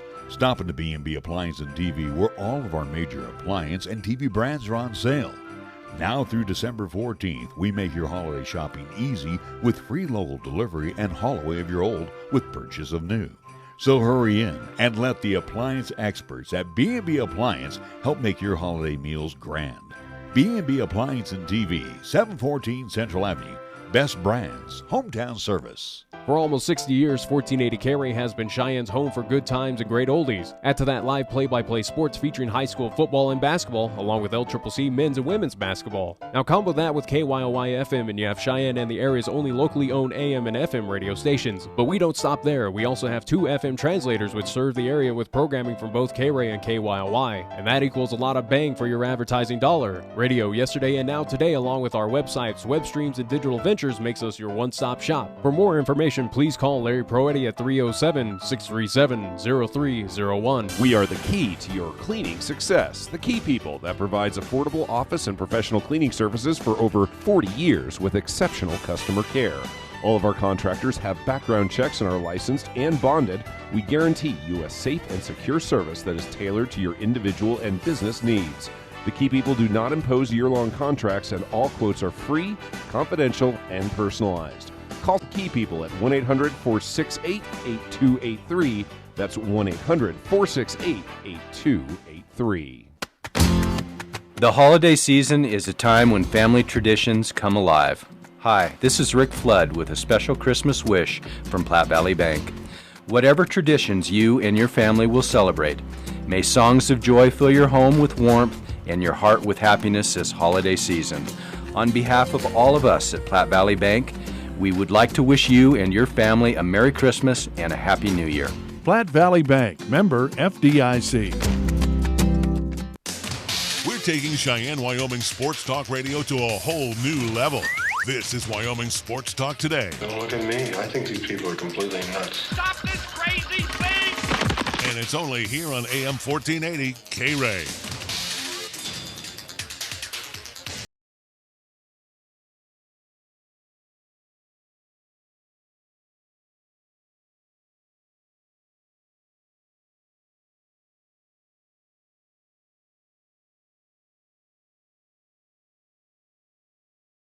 To Wyoming Sports Talk Today, Larry Proetti, along with Nick Proetti, as we are going bowling with the Wyoming Cowboys this year. Oh, boy. Well, you know, and they got exactly what they got what they deserved. And you thought they weren't going to go. I told you they would. Well, it wasn't a scenario that I didn't think they would. It was more so of, should they go bowling? Do they deserve to go bowling? In my opinion, they don't. But I think this is the next best thing for this Wyoming Cowboys team to go to the Nova Home, at least Home Loans Arizona Bowl, which is the second lowest paying bowl in the entire. $350,000. I think just ahead of the Bahamas Bowl or something like that. Bahamas Bowl is $225. You're absolutely right. Yeah, so second lowest paying bowl to split that pot of $350 to both Georgia State. Out of the Sun Belt. The Panthers, Sean Elliott's the head coach there. Yeah, Georgia State, who are 7-5 overall, 4-4 in the Sun Belt. In the East, they were just behind number 20 ranked Appalachian State and also to Georgia Southern. You break down this Georgia State team that the Cowboys are going to face. They do have a quality win on the road at Tennessee, taking on SEC. So both teams getting a win against SEC foes. Georgia State winning that contest 38-30. But looking at a few other notable contests, Texas State did get it done in at least San Marcos, 37-34 against this Georgia State team. Again, they are Sun Belt at least foes. Looking at a few other notes, Georgia State at home defeating Army 28-21. Again, losing to Appalachian State at home 56-27. And then their most recent contest, that would be taking on Georgia Southern, where they lost that one 38-10. So, again, out of that, notable, or at least the win that was kind of at least noteworthy, is the Tennessee on the road at Knoxville. Tennessee is kind of like Missouri this year. Not good. Yeah, not good. But either way, though, again, you did have an SEC win, so that was your quality win. So, again, both teams even matched up okay, without a doubt. 7-5. You know, here's Wyoming right now is favored by 7. Here's the deal in the Arizona Bowl, and this is why we will probably travel well for this one. It's in Arizona. It's warm. You get out of Wyoming. Southwest. We're out of this, out of God's country where it's 4 degrees. Yeah. It's time to get out of here. So here's the way I look. But again, you're going to watch a mediocre bowl. A mediocre bowl. I wouldn't pay for this bowl. Yeah, without a doubt. Again, Wyoming taking on Georgia State, where you got to imagine what the viewership on ESPN is going to be for this game, or at least it's going to be on CBS Sports Network. You ready for this one? On New Year's Eve, this is the day this game is going to be played, New Year's Eve. You have New Year's Eve, the Belk Bowl, which is in Charlotte, North Carolina. They pay out $4.78 million. Mm-hmm. You have the Sun Bowl in El Paso. That pays out $4.5 million. Yeah. You got the Liberty Bowl in Memphis, Tennessee. That pays out $4.7 million. You're not even reaching up, at least reading off the matchups in those games. You got the Alamo Bowl in San Antonio. Yeah. That pays out $8.25 million. $8.25 million. And again, then we got the Arizona Bowl that pays out where we are in hefty, $350. Where we are in this day and age, especially in college football, and again, we're seeing it in college basketball with the amount of postseason tournaments. With college football basically handing everyone a participation bowl at this point in time. Again, that's what it is. Again, it's pretty much of, here's some chump change, Wyoming. Here's some chump change, Georgia State. Have fun with it. Do whatever you want with it. Bowls should be a reward. Again, here, that $100,000 that you paid to Craig Bowl for winning Mizzou. Congrats, Wyoming. You can now write that off with your split of the pot here, so to speak, this Arizona Bowl. But again, talk about mediocre. Talk about, again, if Wyoming wins this thing, congrats, you won the Arizona Bowl. But you're 8-5.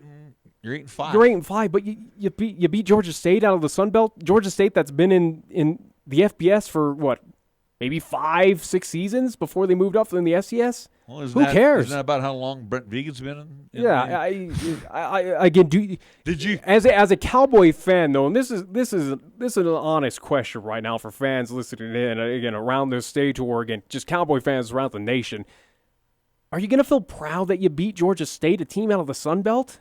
Win's a win. I guess, but I mean, a bowl's a bowl, a win's a win, and it's in the Southwest.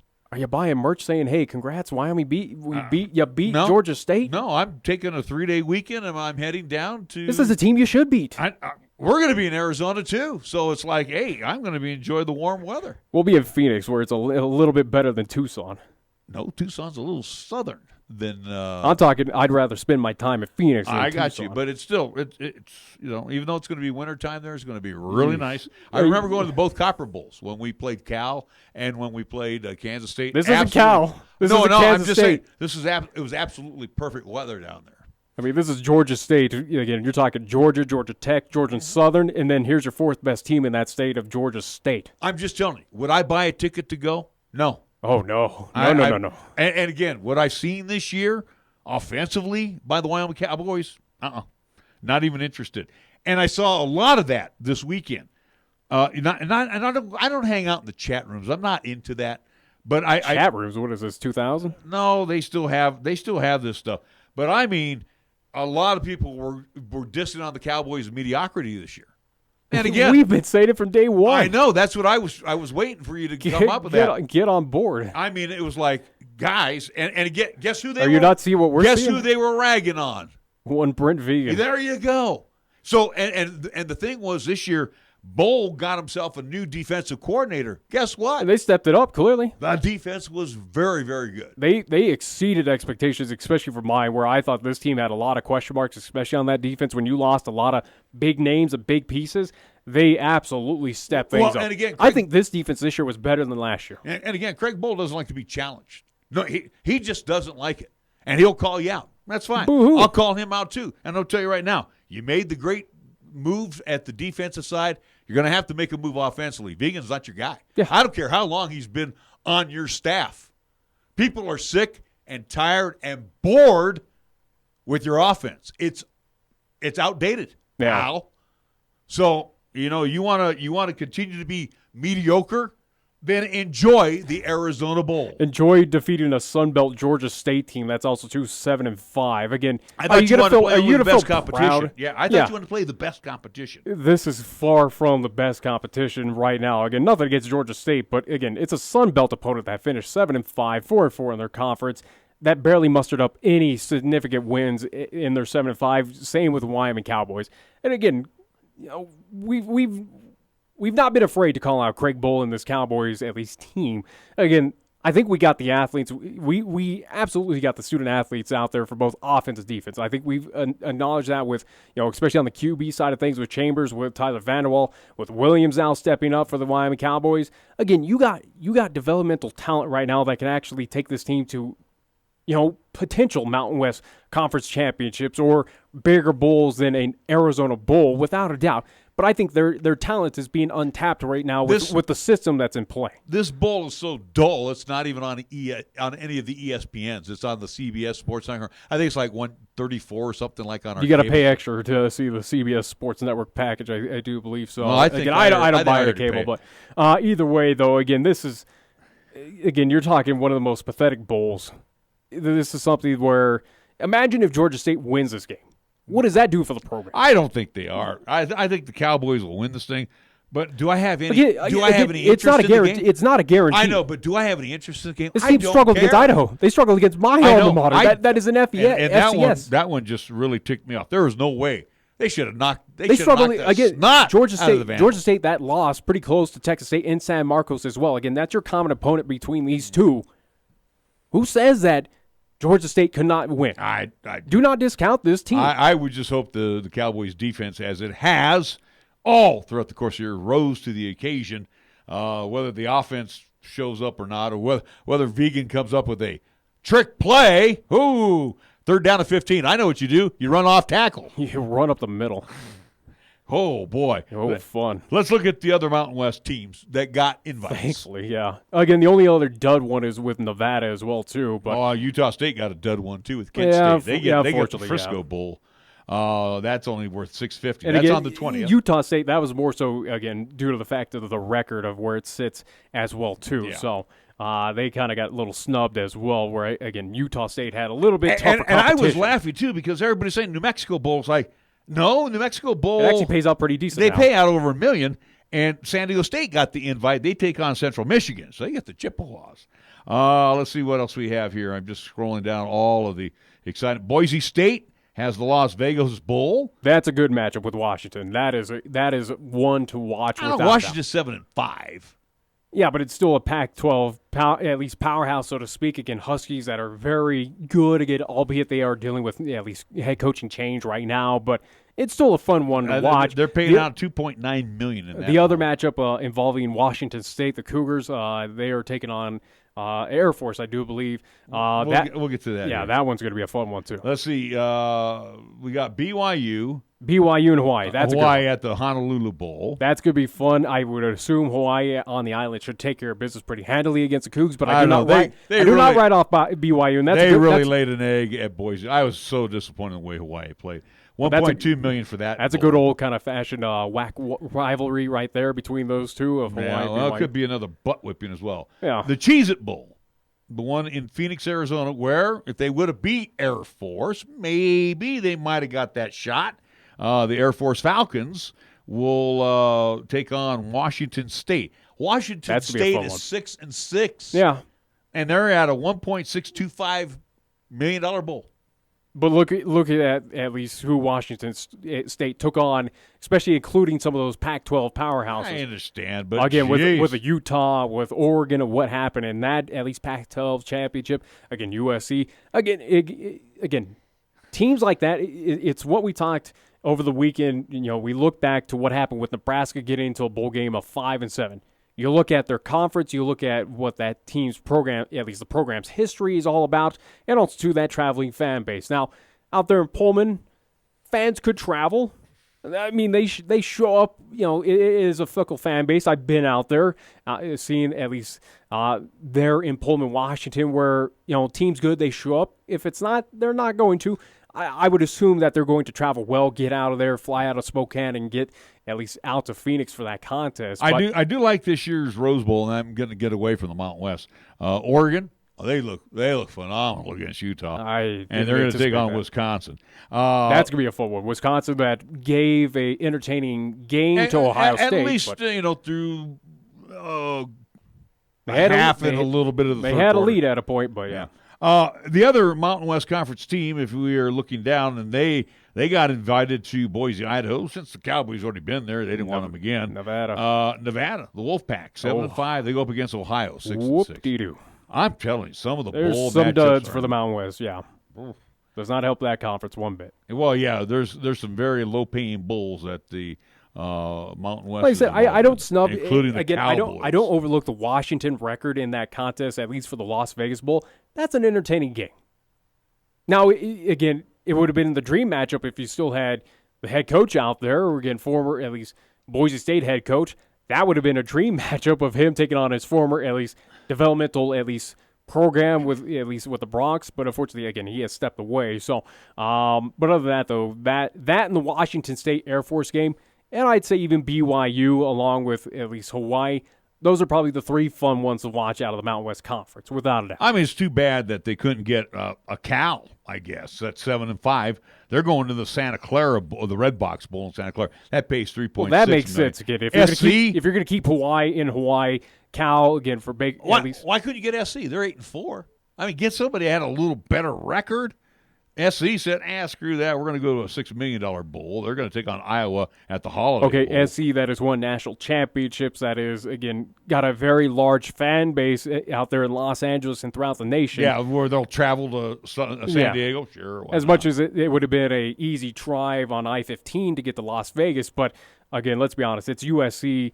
Same with Nebraska. Same with a lot of these other, at least, perennial powerhouses. They get respected in these bowl committees, despite what the record or how bad they have been throughout the season. All right, well, if you're all gung-ho about the Arizona Bowl, and it's a bowl game, great, terrific. Should the Cowboys win? I think they will. If they don't, that is a black eye. I do believe that the Cowboy fans will go to that because we do have a lot of snowbirds, and some are already probably based down there already.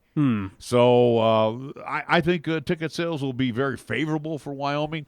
You would hope so. Again, I do believe Wyoming at least is pushing for about 1,000 ticket sales, or at least they have to match for the amount of money that they footed up. But Craig Bowl got the bowl game he deserves, and you're lucky that you even got a bowl game. Yeah, again, Craig Bowl, who still sits right now after 6 seasons, sub 500 overall, sub 500 in the Mountain West Conference play. And sorry that it's the Nova Home Alone's Arizona Bowl. To me, it's more like the garbage bowl. The toilet bowl. That's it, yeah. And the payout on it? You deserve it at $325. Again, the second lowest paying out bowl of, 41 bowls I think we're at this point in time? And your record's still under the your record is still under the Mendoza We line. award at this point in time over half the amount of FBS teams right now in Division I. 6-6 teams are getting bigger payout bowls than you are. That tells you something. Yeah. All right, we're going to take a timeout. We'll come back. The pros when we come back. Welcome to the biggest thing in tacos since tacos. Introducing the Taco Perfecto from Taco John's. That's right, we said it. Perfecto. That's Spanish for perfect. We redesigned it with an aerodynamic shell to give you the best bite every bite. Choose between seasoned to perfection beef, chili lime chicken, or upgrade to hand-carved sirloin steak. Sure, it was hard to perfect, but it's easy to eat. The Taco Perfecto from Taco John's. Bigger, bolder, better. Are you looking for a pharmacist who will actually take the time to talk to you? Then come to Medicap Pharmacy. We're dedicated to healthcare only, which means we'll fill your prescription quickly, and then we'll make time to listen, answer your questions, explain your prescriptions, and tell you about possible drug interactions. Medicap Pharmacy. We'll always make time for you. Medicap Pharmacy, 1947 Bluegrass Circle, next to Texas Roadhouse in Cheyenne. Or call 635-3712. MHP is a certified public accounting and consulting firm located in Bow, Cheyenne, and Fort Collins, offering accounting, tax, and consulting services to businesses, not-for-profit, government, and individual clients. MHP takes pride in their commitment to providing close, personal attention to their clients. They also continue to invest time and resources in continuing education, state-of-the-art computer technology, and valuing their relationships with you. MHP is a proud supporter of local and UW athletics. MHP, 314 West 18th Street, or call 634-2151. If you're looking for fun and adventure, Kia of Cheyenne is the place to start, and the 2019 Kia Sorento will help you find it. I'm AJ Miller, and the 2019 Kia Sorento will give you what you need to make things happen. This vehicle has plenty of power, all-season traction, safety features, technology, and comfort for any road you're on. The Kia Sorento offers plenty of standard features for the money, and we're all about saving you money. Come in, call 775-0123, or go to KiaofCheyenne.com, and we'll make it easy. The holidays are a wonderful time of year. Spending precious moments with friends and family. Are you struggling to hear meaningful conversations or know loved ones that are? Give yourself or loved ones the gift of hearing. We even gift wrap. This is Dr. Ruby Zubrod with Brandt Audiology and Tinnitus, reminding you to hear better, live better. Call us at 426-4327 or visit us at brandtaudiology.com. First Tier Bank strives to remain competitive and offers some of the best CD rates in the community, as well as area banks and credit unions per Rate Watch reports. How does that make a difference to you? First Tier Bank can assist you in securing some of the best rates on CDs. First Tier Bank offers the personalized customer service you've grown accustomed to and deserve. Plus, feel confident that your finances are taken care of by a responsible, knowledgeable staff. Call 307-632-3500 and ask for Caitlin or Debbie. Member FDIC, Equal Housing Lender. Here's the latest weather forecast on 1480 KRAE. Weather-wise for today, mostly sunny and blustery. Expected daytime high, 31 northwesterly winds at 15 to 20. Partly cloudy for tonight, our low down to 17 degrees. Tuesday's forecast, mostly sunny. We're calling for a daytime high of 35, and for Tuesday night, mostly clear, our low down to 20 degrees. Fat, lazy, and stupid is no way to conduct a sports talk radio show. We've thrown down the gauntlet, upped the stakes, and made it clear that when it comes to sports talk radio in Cheyenne, there's a new player in town. This is Wyoming Sports Talk Today, and it's only here on AM 1480 KRAE.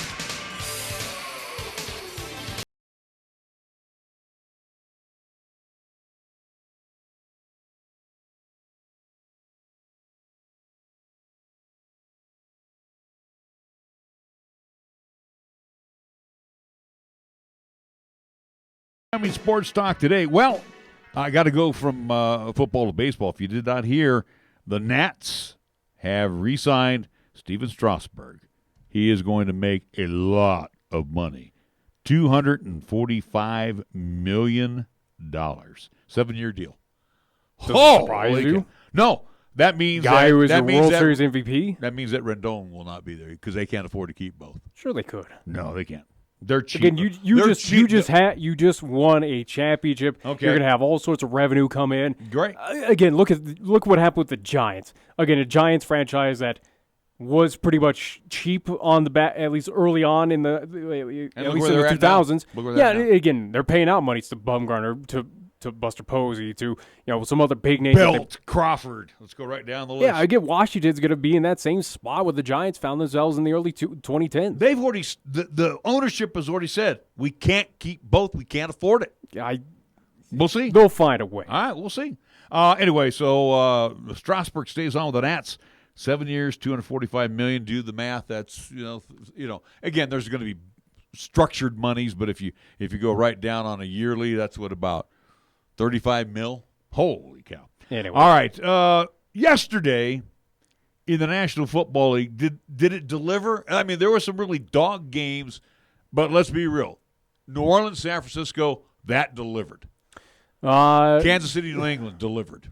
Yeah, I didn't. Well, there's a lot of, at least outside of the 49er contest, where obviously we are Big San Fran fans, and again anticipated that win, at least at the Dome, taking down the New Orleans Saints. But I didn't anticipate Kansas City to do what they did at Gillette, taking care of the Patriots. Where right now Patriots, I wouldn't say they're in a tailspin, but it's like, what is going on here? But they look very, mortal? very mortal without a doubt. Another interesting, at least, game of note from yesterday was, how about the contest between the Broncos and Houston Texans? And Drew Lock, 3 TDs yesterday. Again, it's early on. That's a go-figure game. It's early on in Drew Lock's, at least, career with the Denver Broncos, but right now he's showing shades that, he could be that legitimate. You mean not QB Joe Flacco won't be starting next year? I think Joe Flacco should find the door out there in Denver and go find some other team that is find employment elsewhere. Yeah, wherever else. But Drew Lock, I think without a doubt, again in the early litmus tests, he's showing signs that he could be that future QB for the Denver Broncos. And a good win for the Broncos. Hey, they're 5-8. They still have a shot at the Mendoza line. I don't think they're going to get it. But, 38-24. They don't have a shot at the AFC West, so that was clinched by Kansas City. By beating the Patriots. The other game I found really fascinating yesterday, and it meant more to the Steelers than it did to the Cardinals.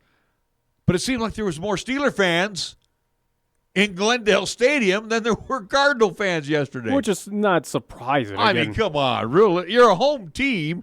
And but Pittsburgh, you come out and you cheer on Pittsburgh? But Pittsburgh's kind of you have those fan bases, whether it is the Pittsburgh Steelers, whether it is in hockey, kind of the Chicago Blackhawks. You look. I'm sorry, you don't. You look at in baseball with the Dodgers or the Cubs. You have those fan bases that are throughout nationwide. They sure as hell are a lot louder than Cardinal fans. That's for sure. Because they got a lot at least on the line right now for Pittsburgh that is finding themselves on the outside looking in, or at least competing for that wild card spot. Again, they have at least an outside shot to win that AFC North, but they're not taking it at least from Baltimore at this point in time. Again, Baltimore has at least clinched a playoff spot, but it's not clinched that at least division yet. But right now, Pittsburgh has a lot to fight for, where, again, they're on QB number 3 right now. The Raiders yesterday basically gave the middle finger to their home folks in Oakland. They still have one more home game. They sucked. I cannot believe they were just stupid terrible yesterday. Outside of, again, at least with the Raiders, you did have at least former Wyoming Cowboy Rico Gafford at least get a touchdown with the Cowboys, or at least with the Raiders. So I guess that's one small spotlight from that contest. But yeah, Raiders terrible. They're pretty much on last legs to head out to Las Vegas. Oh, they're just awful. Jacob Hollister had 4 catches last night, former Cowboy tight end. He had 4 catches. How about yards. Los Angeles coming up big, especially for the San Francisco 49ers? That scares me now. Could the Rams be coming back? I don't think so. Again, right now, Rams still have a shot. At the playoffs? Yeah, without a doubt. They still have to vault over Seattle. Again, they will have one more matchup with the 49ers, albeit that game, I do believe, will be at Levi's. At Levi's, so we'll see what happens there. But, right now, Rams helping out the 49ers, so to speak. Right now, as they sit 11-2, they are your number 1 seed in the NFC. The other, at least, team to get that first round bye if playoffs were to start right now, due to tiebreakers and divisional records, Green Bay is your number 2 team at 10-3. And the other game that was okay. I mean, it wasn't bad, but again, you still can't shut this guy down. And I'm talking about Lamar Jackson with the Ravens. The Bills hung tough, 24-17. Josh Allen did not have a stat day yesterday. He was 17-39.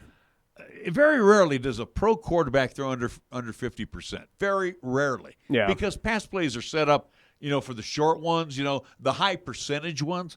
And Josh was 17-39, 146 yards. So at Ravens defense, really and clearly right now, the team to beat out of the AFC is Baltimore. But it is the question mark right now. Again, obviously they won the head-to-head matchup in the regular season, but does it definitively say that the Ravens are the best team in the NFL, or do the 49ers have a small argument in that conversation. And again, you look at the two losses for the 49ers. Whoever comes from the NFC, Nick, whoever comes from the NFC is going to be the underdog if Baltimore wins it and goes to the Super Bowl. I think Harbaugh's got another good – he's got both.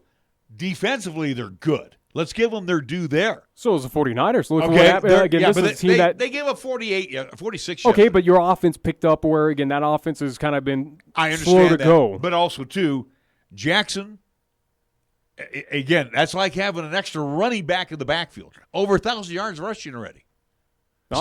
Again, I still say you don't think that the 49ers, again, if they get a second chance. I hope they do. I really do. But you still have to – I would think you have to tab the Baltimore Ravens as a team to beat right now. I think without a doubt, again, just due to the fact that the head-to-head matchups and what Baltimore is doing. But, again, 49ers have a good argument, especially where now that offense is starting to pick things up. They're figuring out. And, again, that defense has already been solid.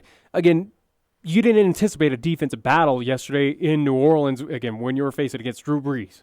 No. Guy who, again, had 2 minutes remaining in that contest, drove that team down, put up a touchdown, had that lead. Here comes Jimmy G with about 43 seconds and finds a way to at least get him positioned. Also, to, again, give credit to one George Kittle as well, too, of, again, fighting off about five defenders of the Saints to get down into field goal range, where eventually the 49ers at least kicked the field goal, got the victory. So,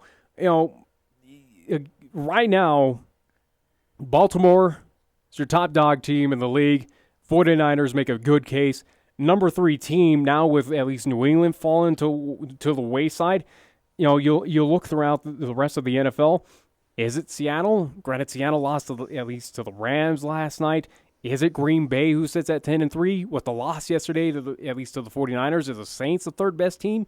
It's kind of up in the air right now, but I think we're right now at that point in time that we can say that Patriots are no longer the favorite. Right. It's kind of the changing of the guard. Mm-hmm. Now we have new fresh faces that are anticipated to at least kind of meet up in the Super Bowl. And the bad thing for the Niners, us Niner fans, and we got to wrap things up here, they did pay a big price. They lost the center, Weston Richburg. He's done for the rest of the year. Looks like Sherman's going to be out for a couple of games, a hamstring, and D Ford also got injured. They get Atlanta. And I'm not saying that any weekend's an easy weekend, but you're glad to have Atlanta on the schedule. Obviously, special emotions in that game. Again, former head coach, at least Kyle Shanahan, with the Atlanta Falcons. So a little, at least some emotions in that contest. Again, it's also happening in Atlanta, GA. So we'll see what happens with that game. Again, don't want to overlook them, but it's a game that you should pencil in as a win. You would hope.